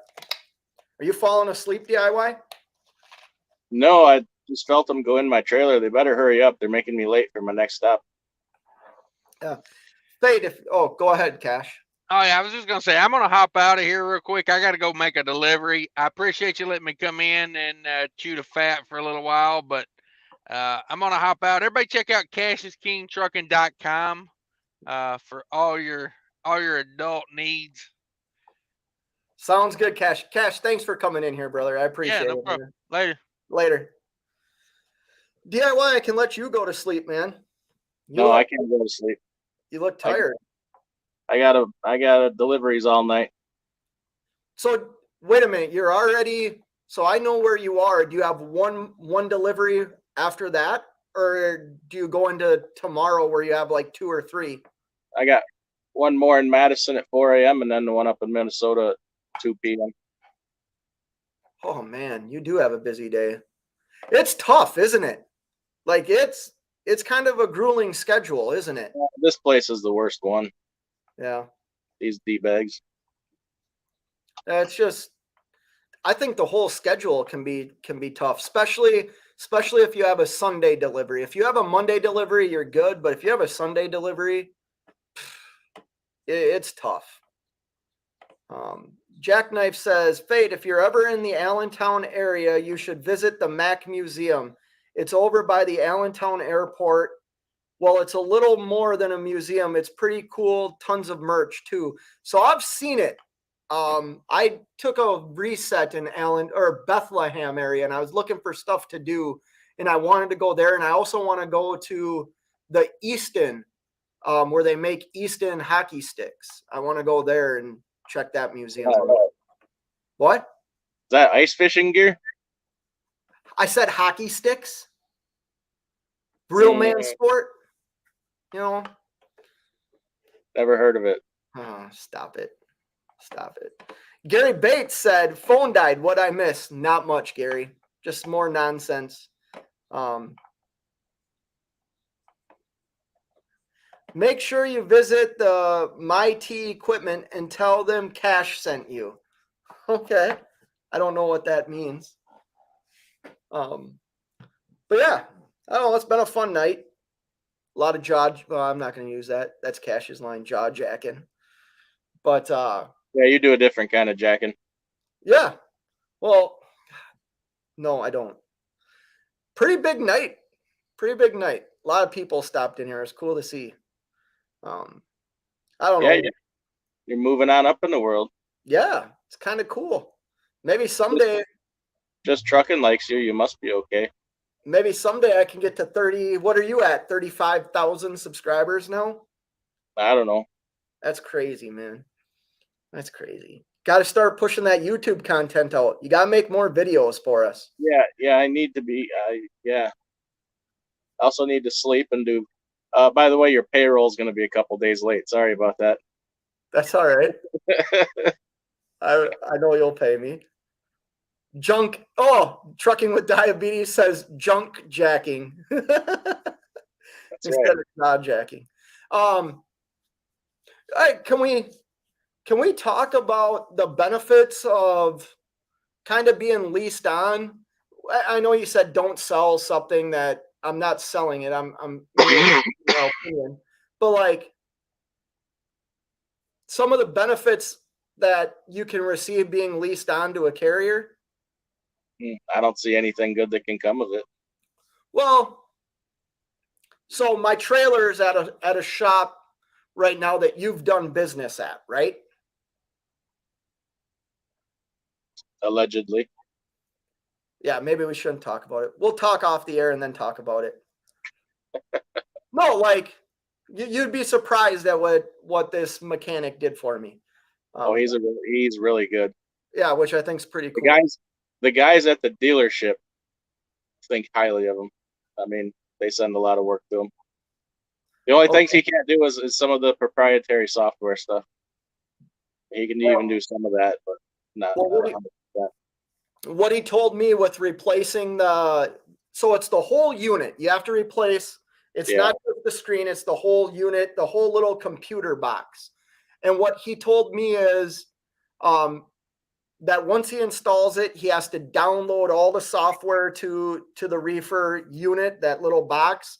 And he said that takes about an hour to do, and then programming it the way that I want it to be programmed. So. Did you ask him about fixing that temperature swing? I did. Yep. I told him what I would like it to be at, and he told me okay. So. Okay.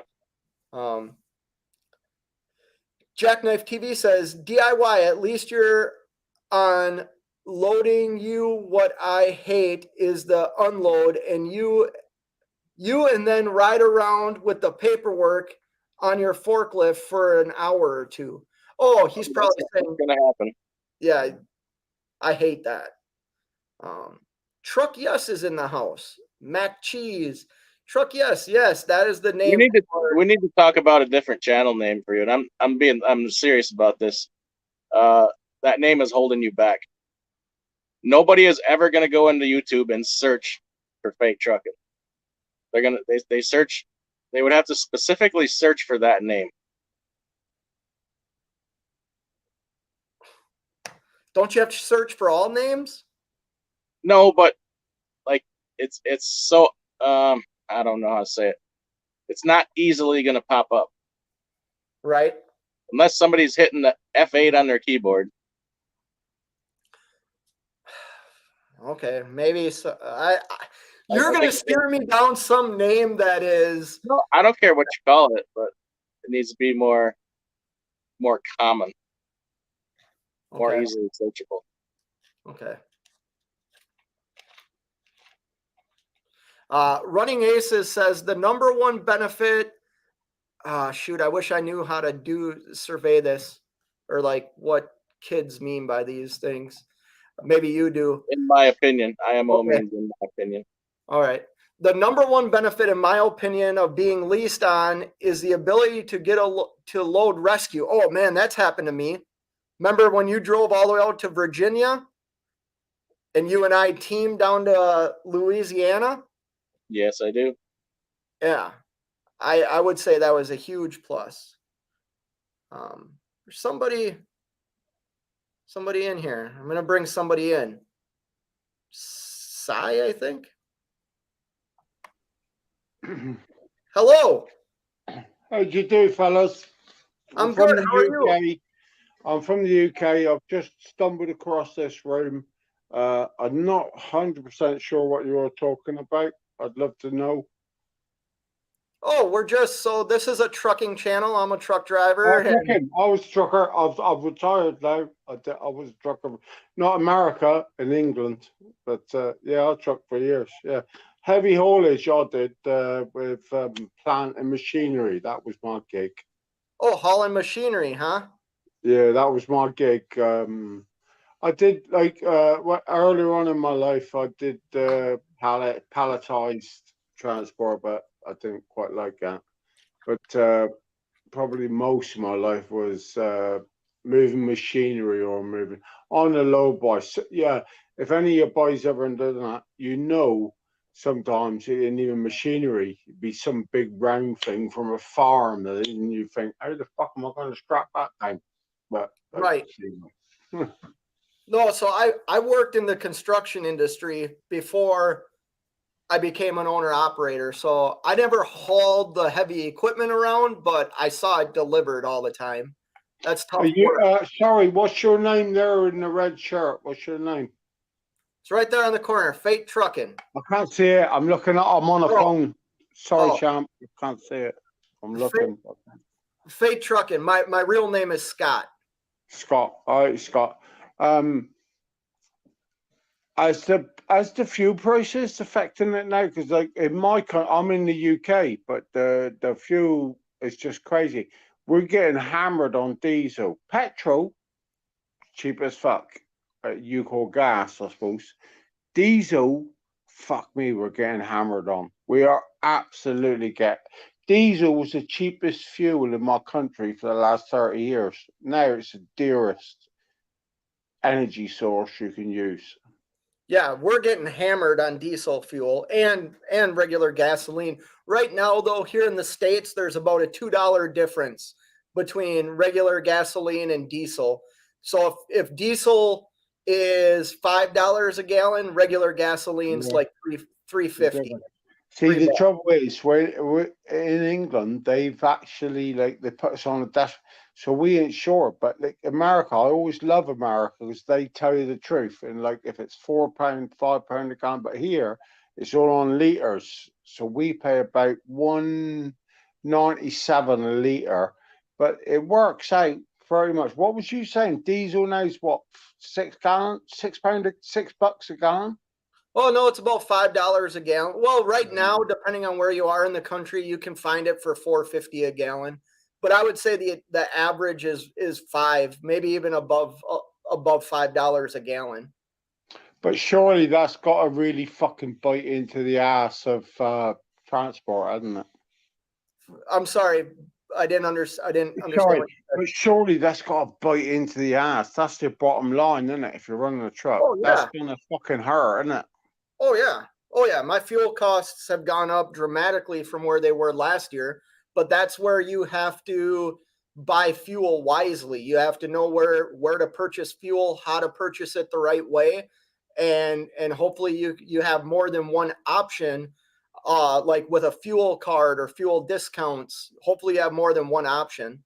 Are you getting any more from your subcontractors, the contractors you deal with? Are you getting any more for your rate? So that's a tough question to answer because I wouldn't say I'm getting more for my rate. My rates haven't really changed on contracted freight. All I'm So, saying is, yeah, but like even as small operators, like No. the people we deal with that's bigger, they need to step up a little bit, don't they? They need to pay a bit more because they know it costs us more. So I don't know what happened in the UK over the last couple of years with the virus and everything that went on. Here in America, we saw extremely high rates. And I say extremely high. Anybody could come out here and make doctor style money. And it just that wasn't normal. That's never been normal. So now things have, what we used to get like $5-6 a mile for, it's down to like $3. Even in some areas, it's down to like $2.50 a mile. But that's unsustainable, isn't it? You can't sustain that, can you? Well, so I'm gonna argue. You could sustain it as long as you hurt the small man, but you cannot sustain that. When people go, it's just like I don't know. See, I'm not. We're not that different. Trust me, we're not that different. I'm not going to say I can't sustain it though, because history is history. So like, I chose to get into an industry that historically, now, can you sustain these rates with all the other inflated costs that owner operators accrued? No, that's tough to do. However, if things start leveling themselves out, and even if rates don't change, yes, I can sustain it because historically, that's what rates are. Rates are. What are you called? Sorry, this is going to sound terrible. I know you told me. What are you called? What am I called? Your name. No, I'm called. My name's Scott. Scott. Really sorry, Scott. That's I'm all right. sorry. So, but surely you must be putting a lot of hours in. I mean, you've got to think I'm talking to you like an idiot.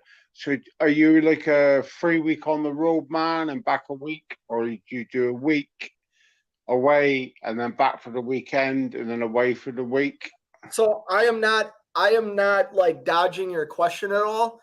I'm not picking at you. I'm just asking. No. Yeah. I stay out as long as the market determines for me to stay out.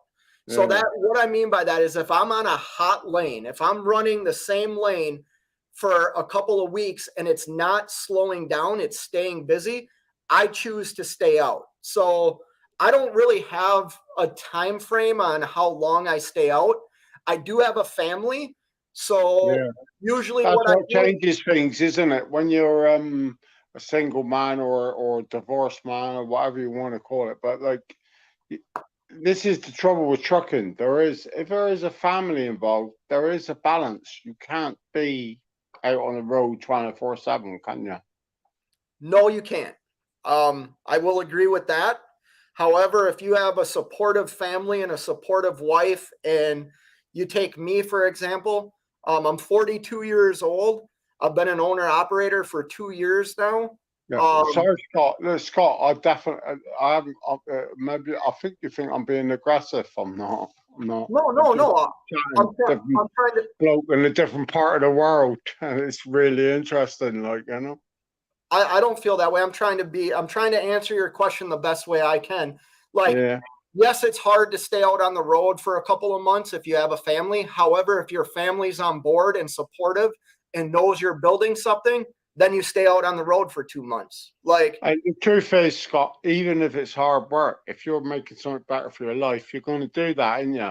That's the difference where they talk about recession, like, oh, you might be earning 20 grand a month. Well, listen, if you only earn 500, if you can give your family something better, that's all we want to do, isn't it? That's all we want to do is just give That's something. that's the only reason why I'm out here, Si. This isn't for me. This is for everybody I love. I mean, I don't know how else to answer it. I do it because it's something I love. I've been in the industry for 23 years. Yeah. Well, we But- all earn the money. How we want to earn it. I mean, not how we want to earn it, but the one thing I think we sort of fall into industries and we fall into it, and then before you know it, 10 years later, you're in that industry. Yeah. Well, it gets in your blood. I'm going to answer a couple of questions here real quick. Sorry. Yeah. Sorry. No, don't be sorry. I appreciate it.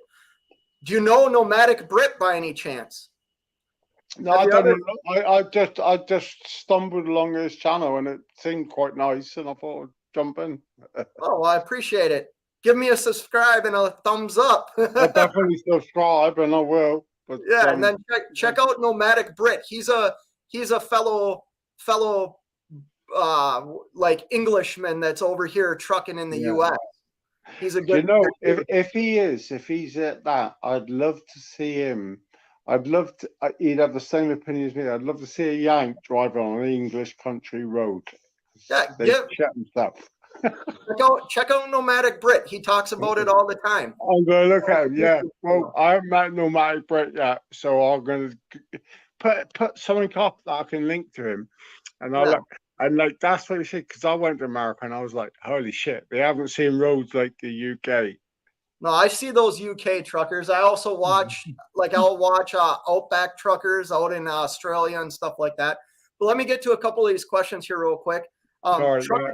Trucking with Diabetes says, what's the best temperature swing in your opinion? So I run reefer freight, Si, so temperature controlled. A lot of units that I run are between 5 and 7 degree temperature swings. I like 4 degrees. A lot of the product I haul has like a 5 degree temperature swing, so I like it at 4 degrees. It's the only thing I never did. I never did fridge work. It's the one thing I never got involved with was fridge work. I can't explain why. It's just, don't know. It's a different kind of driver, isn't it? You know. Well, it's different hours. Yeah, it's not for everyone. Nevada Trucking and Trail says, Fate, just wanted to take time to apologize. Oh, I'll read that privately. First of all, Nevada, you know where I stand with you, Nevada. Sorry, I just got a message. No, nothing. I put her to sleep. On the bed. Talking to some fella in America or Canada. He's a truck driver. Yeah. Sorry, I'm mumbling to my missus. But like we said, I never did that fridge work. I was offered it, but to be honest with you, I didn't like the fact that you had to be worrying about temperatures, what your trailer was. I just like to open my trailer up and do my job. The fridge work took a bit more, didn't it? You had to go out, check this, check that, and I don't know. I want a fan of it. And there was so much paperwork. Like you signed it off, and like it was at 2% or whatever, and it was like, Jesus Christ, what a load of hassle! I just wanted to put a container on the trailer and fucking take it away. Right. Yeah. No. Being a reefer hauler does require a little bit more. I mean, every piece of equipment that a truck driver hauls requires something different. What I do is different than what, there's a guy in this chat, Jackknife TV. He hauls dry van freight or flatbed freight. So he's got to worry about chaining up the right way and doing all kinds of things differently than I have to do. Yeah, it's like what you know, innit? It's like plan. I love that.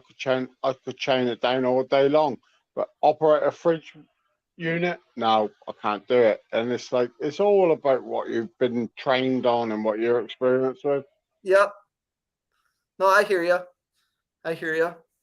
So you were saying are you retired now? Yeah, pretty much. Yeah, but done quite a lot of it. So what's life like being retired across the pond? Is it pretty Well, peaceful? it all depends. It all depends how much money you got. That's the Yeah. thing. But I've never. no, we got it just as bad here. There's no fucking fairy tale. And it's getting bad quite fast. Like it's not brilliant here. Like today we had the lowest pound. And it's just well, I don't know. And I'll tell you, if you're a smart man, you know it there. It's coming to all of us. We've all lived a fucking good life for 10 years, and we're going to pay for it for the next 10. There's going to happen, and we're all going to lose a bit of money off. I think, you know. So I do agree with that. And the reason I say I agree with that is I believe in history, and I believe that history does repeat itself. And we, at least here in the US, you have times of absolute growth, absolute wealth, absolute just like everything comes easy. And then you're going to have times where everything's hard and you need to buckle down and you need Do you know to. what the joke is? I think, Scott, is the hardest thing is even at this state. I lost money in the late 80s, with the property collapse, and forget all the Lehman's. This was back then, 14% mortgage rates. We still haven't learned 30 years later. We're still just stupid, and it's not us, but the system has fed it to us, and it's scary. It's absolutely. But here's the thing, and nobody's gonna like this. There's some people still left in this chat. You're in control of that. I know. Jesus You're Christ. in control of that, he said, you dipstick. Oh, my missus, she's walking and she's going to cup of coffee. I just want to say, I haven't kicked everyone out of your chat. Jesus Christ. Don't tell me I'm the first Englishman. No. What I'm saying is I want to say something to the people that are still in here, because everything you said is correct. However, we have the right and the power to make whatever we need to make out of the situations we have. If So you could change three things, Scott, what would you change? What was that? If you could change three things, and I don't mean like in your life, if you could say, looking at your children and your grandchildren, if there's three things you could change, what would you pick? So Jackknife TV just made a comment about generational wealth. I would teach my children the importance of generational wealth. I would teach my children and grandchildren the importance of saving $1 today might mean you have millions of dollars tomorrow. Do you not think that's one of the most toxic things now is generational wealth? No, I don't. One of the most toxic things. No, I don't. In a human being, when they got these people with that. Because here's the thing. I think with generational wealth comes responsibility. And not only the people that get it aren't responsible with it. It isn't like the old days when you had that. These people are not responsible with it now. They're imbeciles. You know? The people that we read about on the news that have it, yes. But we're also being force fed to believe being a millionaire or a billionaire is a bad thing. It's not a bad thing. It's what you do with that as a human being. Like, so this is totally my thought, and I know people are going to disagree with me, and it's my opinion. I fucking love this. I love the chat. I love fucking talking about stuff. I believe that if I ever got to the point of generational wealth, I hope that my family continues to give back to everybody and not like there's nothing wrong with generational wealth. Sure, Scott, because at the end of the day, you got to imagine some of the richest people in this world, this planet that we live on. Do they actually put anything back? And I'm not sure. You and Jeff's on, but they all say like they're going to be philanthropists when they're dead. But maybe they do out there, but I don't see shit my end. I don't see him fucking sorting fuck all out, man. And this is supposed to be the richest, nicest people in the world. So just because we don't see something doesn't mean it's not happening. Yeah, that's what I'm saying. I you know, haven't I'm seen not- it. I'm not saying that. I all I'm saying is I haven't seen that. Look, Yeah, I you know? hear you. I'm not arguing with you. Like, I hope you know that. I'm just saying, No, like, no, I'm not. I'm just, hey, we're just having a discussion. We're having a chat. It's not an argument. Jesus Christ. do I think Just welcome. I don't know how to phrase this. I know where you're coming from, and do I think everybody that's got a whole ton of money does good all the time? No, I don't think they do. I think there's a lot of Scott, listen, I haven't come in to be defensive. I haven't come in to have a go at you. No. I really haven't. I've got to go for a wee. If you're going to stay, go stay. I really haven't come in. I've just come in, I don't even know how I found the room. I just went live. I've come in, said hello. I'm glad you did. It's interesting talking to somebody. But, yeah, but I have definitely got to take a wee. So give me 5 seconds. All right, sounds good. You can come back in. Well, we're having an interesting discussion with one of, maybe Nomadic Brit knows this guy. Maybe he's still awake. Come on back in here, Nomadic Brit. I'll read a couple of these comments here. Jackknife says generational wealth that's mostly what we're all in it for. Usually don't get that working for a man anymore. Those old days of working somewhere for 30 or 40 years and getting a pension are over. Yes, they are, Jackknife. I've experienced that firsthand. My pension through the union that I belong to is no longer existent. I will receive, for my time vested in that union, I was supposed to receive, I think it was like $1,500 a month. Right now, I think I'm set to make like $150 a month. That time's gone. I do believe being independent allows you the ability to do more with what your business earns than working for somebody else. Now, it would be hard for me to go backwards. And part of the reason it would be hard for me to go backwards, I view it as backwards, because for once in my life, I have the ability to say no. I have the ability to continue to move forward without feeling like there's a ceiling above me. I'm not competing with the next guy in line. I'm competing for myself with myself. Now, do fuel costs, shop repairs, and all that mix into what's going on with this industry right now? Absolutely.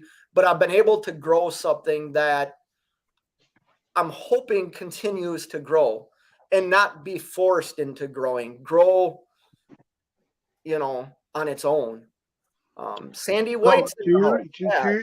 Scott, do you mind if I just put my avatar about my cam and put my phone next to me? You can obviously see it's me you're talking That's fine. to. Is that cool? Well, yeah, that you're okay. If I don't like just I've got to hold the fucking phone. I'm not on some thing, like, if that makes any sense. Yeah, no. Right. That makes sense now. I'm there and I can talk. And I can put my phone. Can you hear me okay? I can hear you fine. Oh, brilliant. Thank you. Yeah. What was this is really interesting. So what part of America are you? What part of the states do I live in? Part of America. Sorry, like I'm looking in my head thinking where you are. So where are you? So I live in the state of Minnesota. Ah, shit. That's central. That's like you got no water in Minnesota, have you? Or am I wrong? Actually, that's not true. We have more shoreline than California. Well, there you go. That's what I know. I thought Minnesota was like deep America, it was like landlocked. So it is a landlocked state, but it's also a state that has like 12,000 lakes. We have one of the Great Lakes in our state. Minnesota, like when I say more shoreline than California, I'm talking about all the lakes and rivers that are there. Yeah. And I'm actually from a small town right off, not too far away from the Canadian. Yeah, this is what fucks me off, Scott. is don't fuck me off, but it's like Minnesota. So I could say how many lives in Minnesota? How many lives in Minnesota? I'll say it probably millions, but Minnesota, like this is the trouble with England. We say a town's a town. In America, it's like you can say a thing, but it's like a vast expanse of people. Yeah, I know what you're saying. So like towns, like if you were from the Midwest, that's what we would say. I would say I live in a certain town, and if you're from this area, you know where that town is. I just did a quick Google search. Minnesota's population is 5.7 million people. Yeah, exactly. That's what I was getting at. It's like, yeah, you're trying to say. To me, it sounds, oh, that's a small town, but I thought, no, I've heard of Minnesota. That's a big place. Yeah, but what would your place be then? Where you live? Just say for argument's sake. The population of where I live? Yeah. I'm gonna guess 40,000. Oh, it's still a big place then. It's not like small hometown. No, so I grew up. But don't get me wrong, that's still like quite a small place, but it's not like hometown. Like I thought I expected to say like 6,000 people. So what I was saying was I actually estimated wrong. Is 71,000 people live in my city. However, Yeah. I grew up in a town that was essentially unincorporated. So our population was probably, in the township I lived in was probably like 25. There wasn't many people where I grew up that kind of lived in my town. And what do you think now? Like, do you embrace it, or do you want to get away from it? Do you want to go back to smaller town life? I want to go back to smaller town life in the future. Yeah. I live in a big metropolitan area. I live right outside. Sorry, Scott. Listen, I ain't analysing you. Just chatting. A bloke in the UK chatting to Americans. So I'm not. Don't take from this. I'm picking at or finding things, but I just find it interesting. Like cultures. Oh, yeah, I hear you. You can be so far apart, but you can be so the same. If that makes any sense. Yeah, Jackknife TV actually made a good comment here. He says, this is freaking interesting that he's seeing the same BS over there, meaning you're seeing the same stuff that we're seeing over here. We've got a terrible problem. We've got immigrants coming over on front. Oh, listen, I could spend 10 hours talking about the problems we got. But it's just the older ones of us now. We're all sort of starting to think, get the fuck out. But the trouble is, we live on a small island. And I know you think we're a shit in the pot, but it's not that small. But it's still small. Whereas if you could earn a few quid and keep your family safe, there's places in America where you could buy and get out of all this shit. And that's what pisses me off a little bit, because I think I'd love that. Yeah, so I don't know much I'll be honest, I don't know much about your country. I don't have an input on your country. I will say when I was younger, I was able to travel to parts of Europe, Italy, Germany, Austria, Switzerland. I went all over Europe. I believe in free travel. I believe in everyone travel. But on the other hand, like, what's your take on immigration? Now we're getting political, and I don't. No. I don't want to do it political, because I'm talking about my place, not yours. But like, we've got a massive problem with it. Massive. All right, and I will stop talking about it I think every country is experiencing immigration on a crazy level right now, based on what's going on in the world. And I think a lot of us are closed-minded and shut our eyes to, like you said, you're talking about experiencing the same things across the pond that we're experiencing here in the US, that had you not said that to me, I never would have thought you're experiencing the same things. Well, I'll tell you what I was going to ask. Are your mortgage rates going up yet? Because ours are going up over this way. Yes. More interest rates across the board are going up. Because it started couple of months ago, but they're starting now, and tomorrow there's going to be another big one. And it's like, fuck, they've started it. You know, I remember back in the 90s, I was paying 14% mortgage rate. And I don't think it's going to go that high again, but I think it's going to go a lot higher road, isn't it? You know? Yeah. So Sandy just asks a question. Does this guy drive, or was he a driver? Sandy, if you're talking about me, I still drive. Cy here is a retired truck driver. No, I'm retired. I don't drive anymore, but I was involved in heavy haulage. Yep. I delivered heavy plant. That's what I did for 25 years. I think so. So this is going to probably piss people off, and I don't mean to, but like, I look at things from a different perspective. I happen to live in a country that has a lot of problems. Sounds like you're dealing with a lot of problems in your country. I would not want to live anywhere else other than where I live, because the problems we face are. Oh yeah, I'll give you that, Scott. Because even though we got to sort the problems out, it's like we still live in a good place. Like, right. And when you talk about immigration, now, I think there's a right way and a wrong way to go about it. But I also think we have it. We're fortunate. Like we don't understand. We're like the 1%ers, man. Okay, but then on the other hand of that, Scott, you got to still remember we've got kids and grandkids, and they don't think like us. They don't think like us at all. And sometimes you got to look and you think, like, Jesus, what legacy are we leaving? You know, get on a plane and go to Haiti. Bring them to Haiti and say, this is how 99% of the world lives. You know what I mean? Like, I know that's something we're not going to do. But, yeah, but they won't, because you wouldn't take your kids to our ship like that for all day. If you took them all to that and then drilled it into them, but then you'd be told you was child abusing or something terrible like that.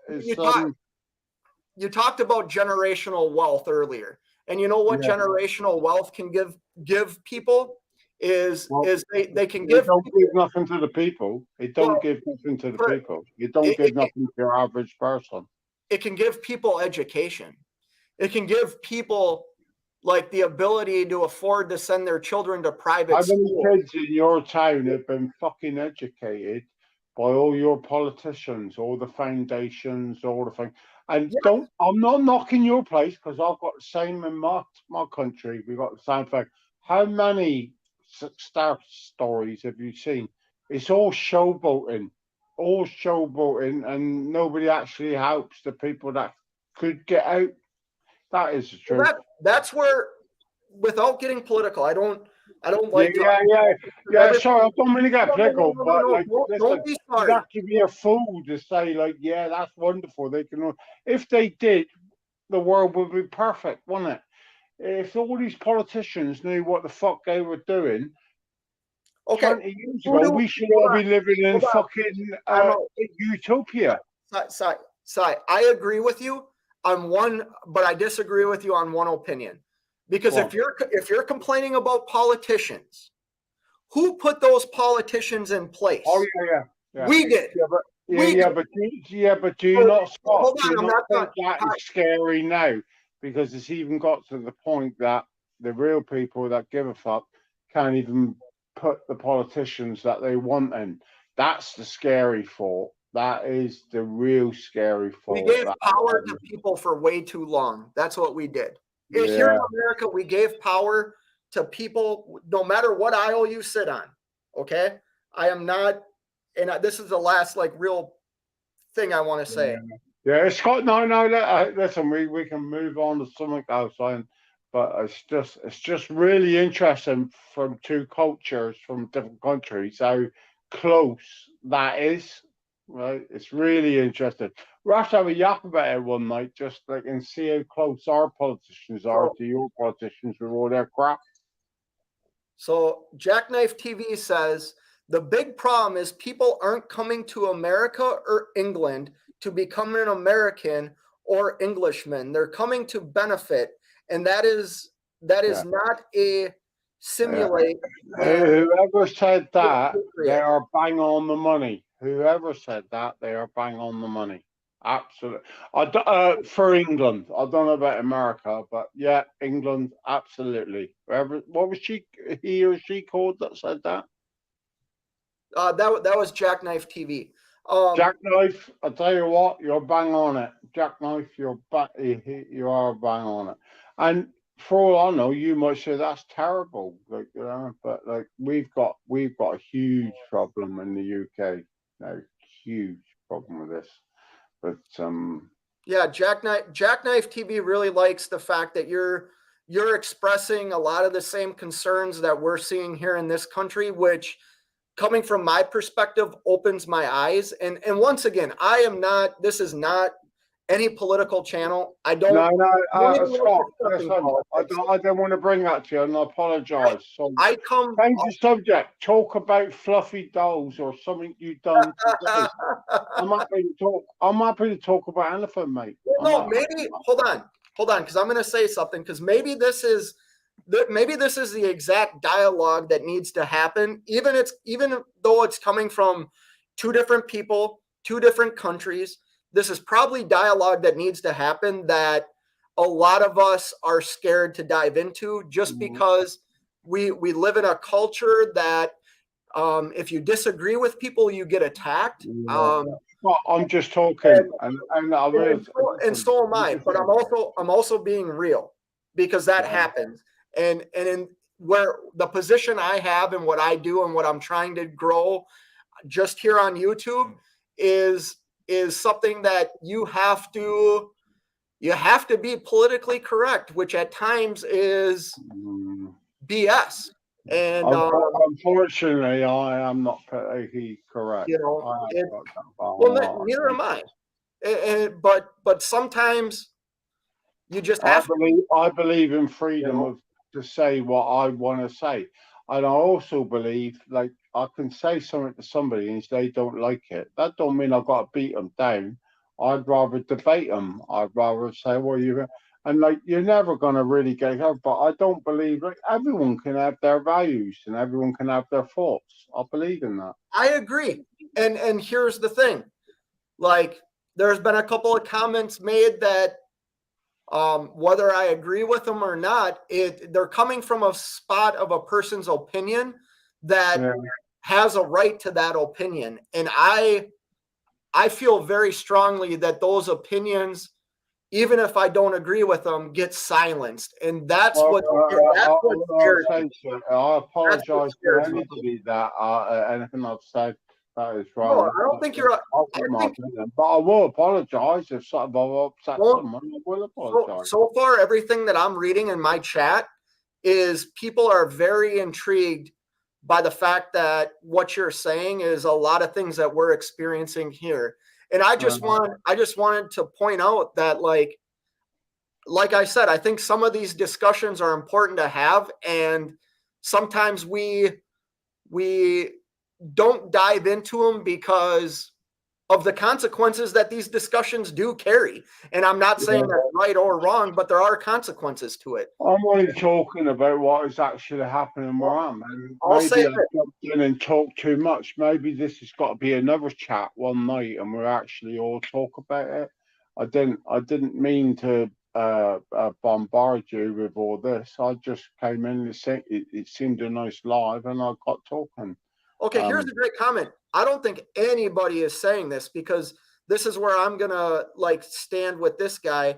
WC, I don't want to even try to enunciate that. Why is it right for you to live a good life, but wrong for an immigrant to do the same thing? The vast majority of our ancestors immigrated here from somewhere else.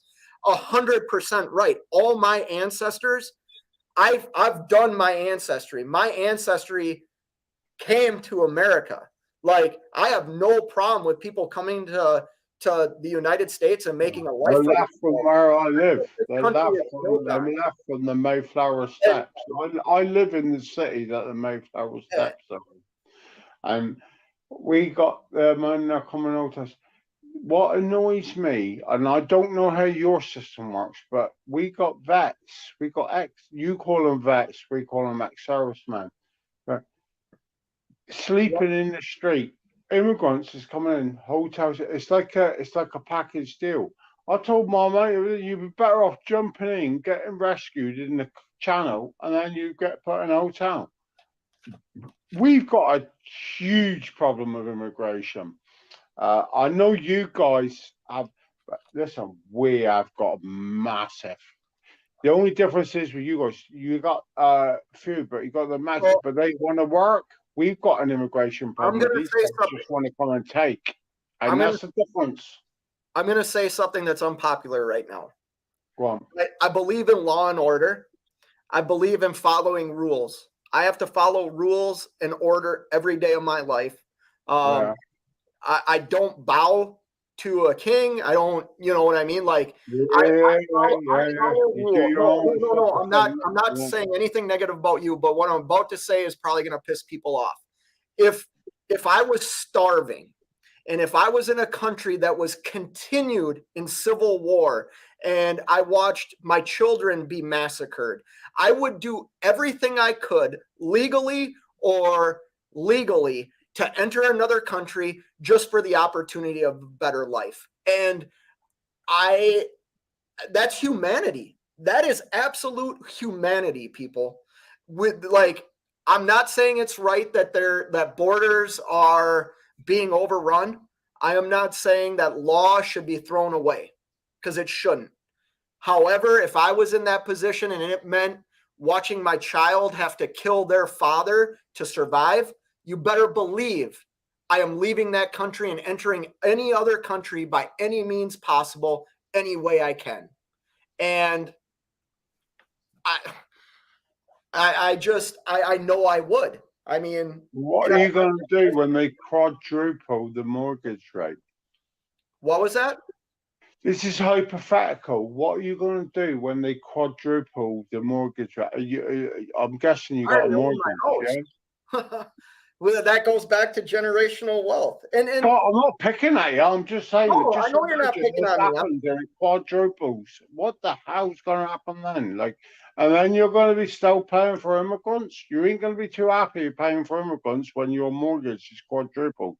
So I have paid since the day I was 15 years old. I have paid taxes.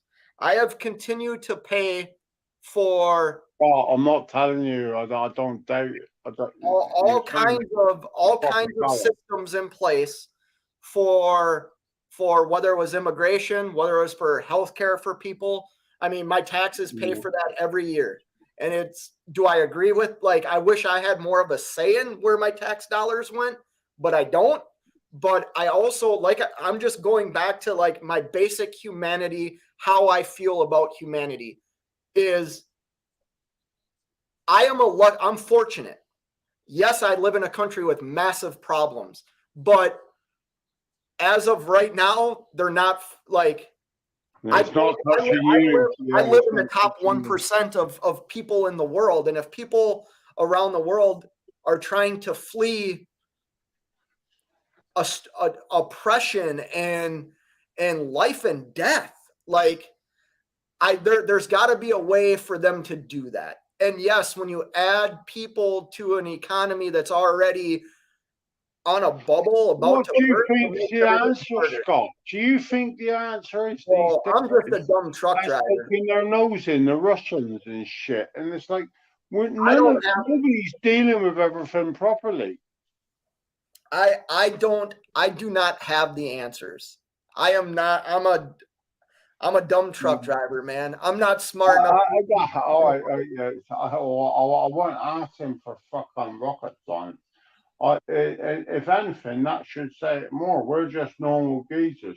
All we want to do is provide for our people, and we're having politicians tell us this, that we're in turn, we're having arguments with people. And you know what?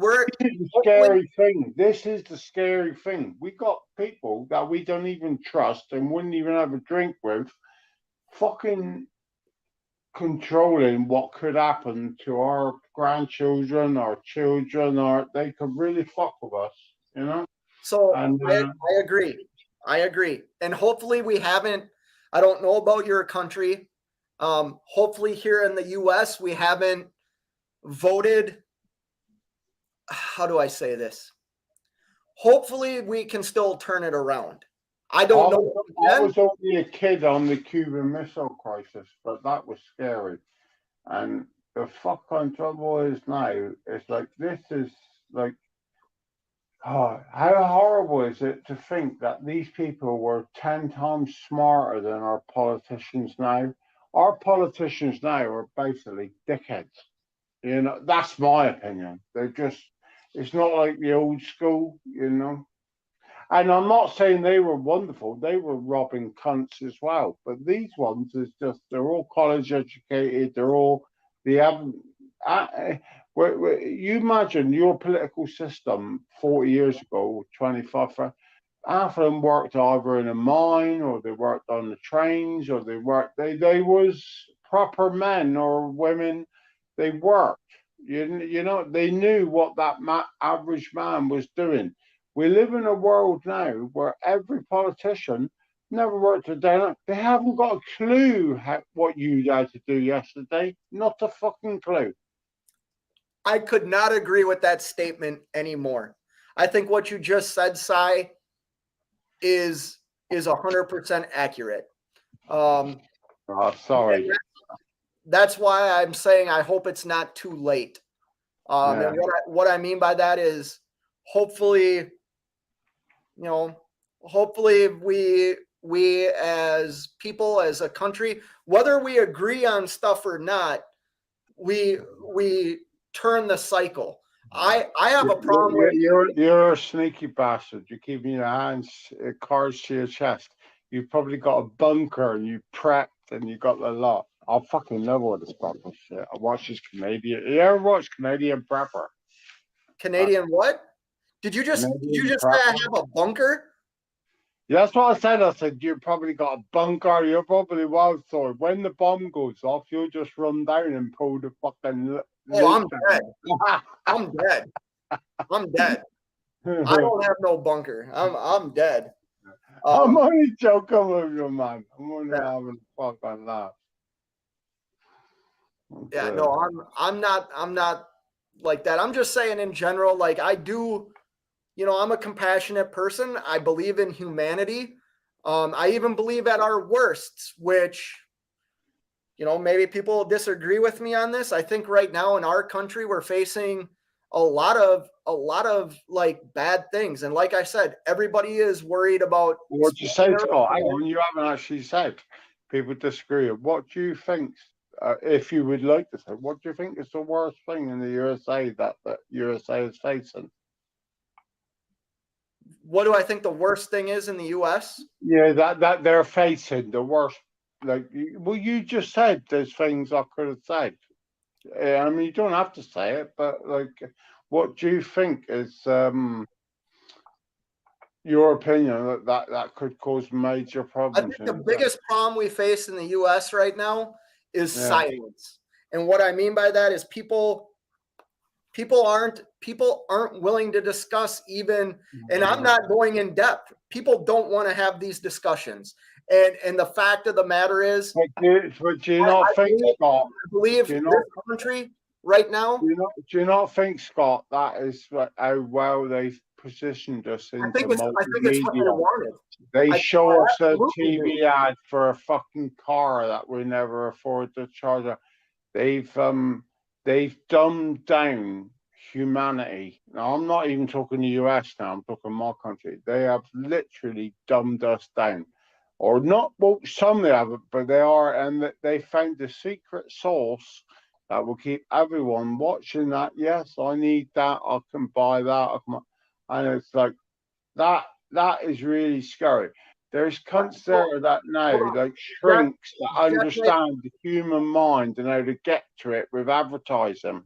Yeah, well, Jackknife just made a comment that says, "Faye, why don't you jump the fence and run past Mexican federale way to see what happens? I'm pretty sure you're not going to be sipping margaritas in Cancun." Jackknife, I agree with you, and I'll tell you this: hold on. You certainly won't get a pop in a hotel, Jackknife. Well, let me say this because I actually agree with Jackknife here. Yeah, I quite like Jack Knight. I agree 100% with you, but I'll tell Tell you Jack this. Knight to have me. I don't know how to add Jack Knight. Let me talk. Like that. Let me talk real quick.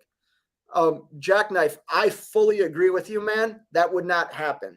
And they probably wouldn't put me on a nice cushy plane and fly me to Martha's Vineyard and put me up in hotels. I agree with you 100%. However, if it meant life or death for my children, I certainly would jump the fence and see what I could get away with. And that's just because Scott, sorry, I misunderstood.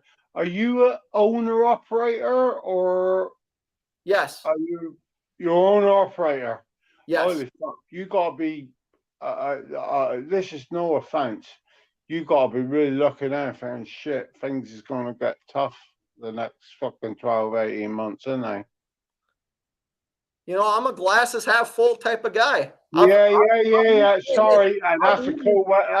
Listen, mate, that's a cool attitude. I've eaten right. When he said it, and I'm sure he was, and I thought, like, yeah, that's a cool attitude. That's the attitude of a winner. So you'll be all right. I've eaten rice and beans and left meat for my kids. Exactly, man. That's how it is. I'm not poor today. I'm dropping tens of thousands of dollars to get a truck fixed. Do I worry about things? Yes, I do, because I'm a business owner. Am I allowing my worries to dictate what I do on a day-to-day basis? No, I'm not. Because that can get at you, Scott. That can dig at you. You be careful with that. That can fucking dig at you. No. Everybody needs to, you know, we all need to fucking chill a bit sometimes, and that shit can dig at you. You can't carry that around all the time, but it sounds like you're a good woman and a few kids, and yeah, don't let that carry around on the top of your head. That's the only bit of advice I'll give you from an old fella. You know? So, Jack,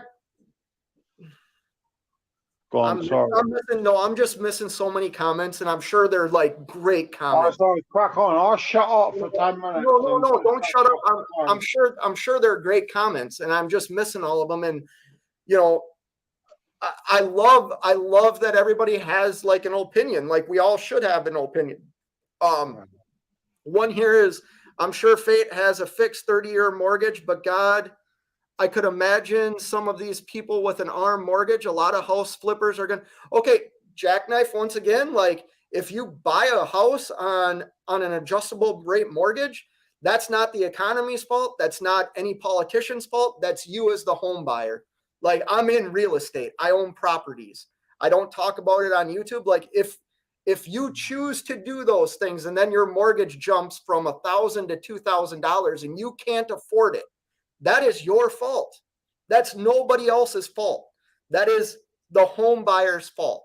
You know, if you're not disciplined and know how to work a system and how to make money in a system that's designed to make money, as crazy as it sounds, our system is designed for us to make money. You just have to know. Our system is set up on fiat currency, and if you go into fiat currency, that's that crazy. should scare the pants off everybody. Should scare the pants off everyone. Fiat currency, and then when you go past that, start looking at the gold reserves, and when they sold the gold reserves, should scare everyone. And I'm only talking my country, but we all work the same. I reckon America would be the same. You want to start shitting yourself about what they've done. Can't print money, but apparently you can now. But, well, yeah, they make money up. Federal Reserve is. That's what I'm saying. Well, if that was how the system was, I got called for a bootleg and that. And it's like, but now the government can do it. I don't know about your country. But just for instance, imagine if you were a business, because let's look at our government as a business here. A business makes $1 million and spends $2 million. Like you continue to do that over decades, you have a massive problem on your hands. And nobody. You got to look at Deliveroo. You got to look at Deliveroo. You got to look at whoever all these big or any of these big new firms now. Let's use the big ones. And they're worth billions, but you look at their spreadsheet, they haven't earned absolute peanuts on the fucking debt. Absolute peanuts. We got another comment here. Who too much? I think I'm saying that right. Making money means nothing if the money is worthless. Well, tell me a time when money was worthless. Because if you bring up the Great Depression and stuff like that, you're wrong. Because money still bought tons of things during the Great Depression. There has been no time in history where money meant nothing.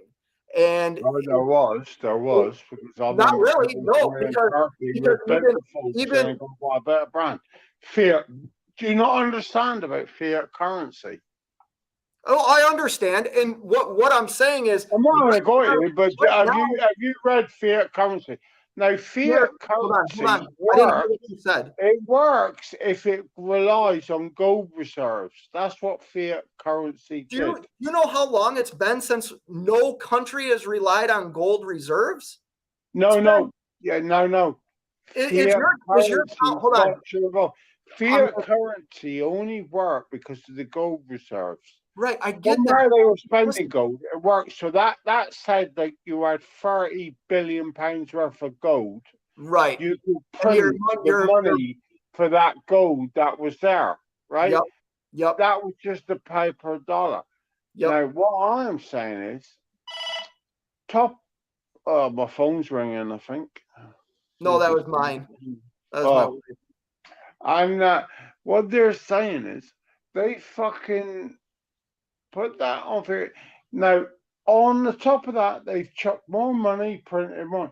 But what people don't realize is 70% of America, and it's higher for England, they sold all that for about fucking 60 quid or 80 quid an ounce back in 2000 and something stupid. But they never told it. But it's there. If you look into it, you'll find it. Right? So that was the thing that was backing up the dollar or the pound. Well, that was the thing. The pound used to be like based on everything used to be turned over to the pound when you did trade and things like that. And then it switched to the US dollar. However, what I'm trying to get across, or this is just my opinion, is with it, you talk about money not being worth as much as it was in the past and things like that, which is 100% accurate. What you could buy for $1 back in the day, you can't even buy for probably $5. Listen, with inflation, that dollar, I like to smoke cigarettes. Let me finish. I could buy backy. I could have bought a pallet 3 months ago, and it would have cost 6,000 quid. Right, that'd be worth 7,000 quid now. I haven't had 1 cent in my bank savings, and not only that, my money in my bank is worth less. Now my pasty was £1, now it's £1.50. You got to be very, very. People are not seeing what's happening in front of them. They're not seeing. I'm a guy that had blinders on, and we're seeing. Over the last few years, we've seen what's going on. And what I'm trying to say is your dollar or your pound, whatever it is, still holds value. It depends on what you do with that value that you determine that is worth. If you go out, like you said, you see commercials for new cars, you see commercials for all the stuff you think you want. But that dollar is worthless when you put it into that, because it only gives you the instant gratification of getting something, because the value of the thing you're purchasing for that dollar is diminished the minute you drive it off of anywhere. But if you use that dollar in something that continues, whether it just sits idle. Where would you put your dollar then? Where would you put your dollar? I've already stated where I have money. Well, give it up. I mean, listen, I'm already going to come over to America and take your secret. So what the fuck are you going to do? I've said that there is opportunities to grow and be and create something even in the midst of destruction. You got to go off grid, ain't you? You got to go off grid. That's where it's going to go. We're set up for that. You Yeah, just have but to that's know where how to work we the all got to go is system. off the grid, like off the grid. But you know what's going to happen then. You're going to either have to be a bad motherfucker or you'll need bad motherfuckers living off your grid. I wish Jackknife had internet too, because like I said, I know Jackknife's opinion is probably different than mine. I like And Jackknife. he's a very smart, I like very Jackknife. smart guy. Very smart guy. Sorry. Listen, Scott. And I'm just in here chewing the fat and trying to be a devil's advocate, but so I do apologize for any of your friends. Don't apologize. I just don't want people to get upset because this is not a political channel. Yeah, please don't. We're just talking. This is lovely. Just talking shite, isn't we? But it's all as like if this did happen. I love that though. If it did happen, how would you do it? What would you do? What would you do? And then people get ratty as fuck. And you think, look, we're only talking about like if it did happen, like you know, but where's your bunker? Where's your bunker? I need to know where your bunker is. I don't have a bunker. Like for real, trust me, I don't have a bunker. Yeah. I'm with I have a fucking chance to get there. I live about 6,000 miles away in Cornwall. No, I'm a normal guy. I just think I just think I don't get wrapped up in certain things, and I never think the sky is falling until I see the sky falling. And I was an athlete. If I walked into a game where there was a team that was superior than us, and I automatically thought I was going to lose because they were superior than us, why did you do as an athlete? What was you, like an American footballer or something? What? No, I'm a hockey player. But why would I even show up? If I felt if I didn't have a chance, why even show up? Was you any good at it? Was you good at it? What? Was you good at it? That's Yes, a hard game. That's a harsh game, okay. Was you good at it? Yes, I was. Oh, fucking hell. But like I said, thing. I bet you're a little shit on the fucking side, isn't you? I'm getting people with a stick. Jackknife, do you have internet, man? Come on in. I'm only having a fucking laugh. No, Jack. I like Jack. I mean, Jackknife TV is somebody that cool as fuck. I don't know him personally. He's the only bloke got anything nice about me. When legal immigration was put in place, there was a process then, and it was enforced. Yeah, old school, new school. I agree, and that's some of the problems we're facing. You know, yeah. I don't know. Let's get off this topic. Let's talk about trucking. Or actually, you know what? I've been live for 4 hours. It's time for me to end this. That's what I'm gonna say. Hi. It's a nice. I've enjoyed myself here. Have a good look. Yeah. Hopefully, if you subscribe to my channel, I go live quite a bit. Feel free to stop in anytime. I did to it, and it's been proper cool. Scott, really enjoyed myself, mate. Thank you. Yeah, I enjoyed talking to you, Si. You have a good night, man. I hope I see you again. Yeah. Obviously, I've had a few sherbets. It's like that's fine. You're off duty. You're off duty. So I'm not a postman. No, you have a great night, Si. I'm probably gonna get off here. Okay, man. All right, take care and give me or add you from here, but give us a buzz when you're on next live. All right, we're stop all the shit about immigration. We're talking about trucking. Yeah, that's why I come in. It was about trucking. Oh shoot. Yeah, you have a good night, man. Take care. All right, take care. See you later. All right. Later.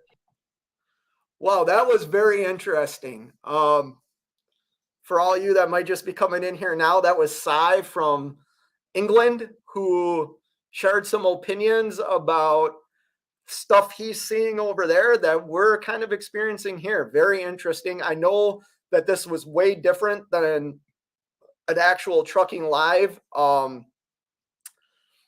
Don't know if I will ever do that again, but Jackknife, you hit the nail on the head. There's a lot of people that make very good comments.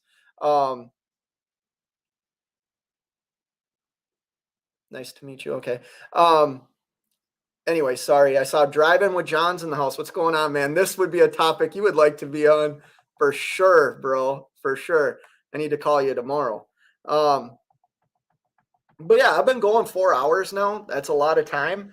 I do really appreciate everybody's opinions. And I'm glad that people have their opinions. And, sometimes, how do I say this? We're all entitled to our own opinions. And just remember, if there's things that you're very passionate about, hopefully it's not too late that we can't do something about it. I don't know. Driving with John, yeah, you have opinions. Let me see. Jackknife, I pulled my money out of stock market. You need to put your money in physical assets right now, not make believe. See, I agree with you, Jackknife. And that's kind of what I was talking about how you determine a value. Here's something I'm going to say. Don't let anybody, news, media, you have value. And what I mean by that is you as a human being have value. You as the money in your pocket and whatever bank account has value. Put that money to work for you. You know what I mean? We do still live in a society that allows us to generate money. There's a system in place that works. Is it the greatest system? Absolutely not. But if you know how to play the system, it can work in your benefit. Jackknife TV says, where you at, Fate? You're still in the hotel? Maybe when I run through Wisconsin, I could run up. Yeah, you know what? I keep forgetting what email I use for YouTube. Get a hold of DIY Jackknife TV and tell them I give them permission to give out my phone number to you or email address. Yeah, Driving with John, prep for hurricane tomorrow. Yeah, if anybody is down south, be careful, be prepared. I have friends down in Florida that I'm thinking about right now. So yeah, be safe out there, everybody. Is very category 3. Man, think about that though, Jackknife. Like where I live, it's tornadoes. Anytime somebody tells me there's a tornado coming, I'm gonna think it could be bad. You know what I mean? And I've never been in a hurricane, so I don't know if a category 3 hurricane is good or bad. Just the word hurricane, I guess, strikes a little fear in me. Hold on. Take a picture of this so I have your email.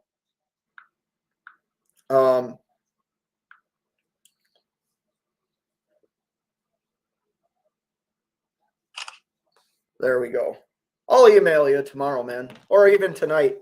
But yeah, like I was saying, I'm just glad, understand, be passionate in what you believe in, but understand not everybody shares the same opinions, and they're entitled to that, and that's a good thing. Yeah. Oh my God, I'm like 200 yards away from Love's and can still hear that stupid chime like it was right now. I hate that. And how about welcome to Love's? I'm going to read this one again. I'm going to mess that up. Must including me, wouldn't if that meant death for my family. If you're talking about going somewhere else, yeah, if it meant death to my family or watching my family be cut up, I'm getting anywhere I can, any means possible. And if that country offers me stuff, sorry, I'm taking it. And I've never taken anything in my life. Even at times where I could have, I never did.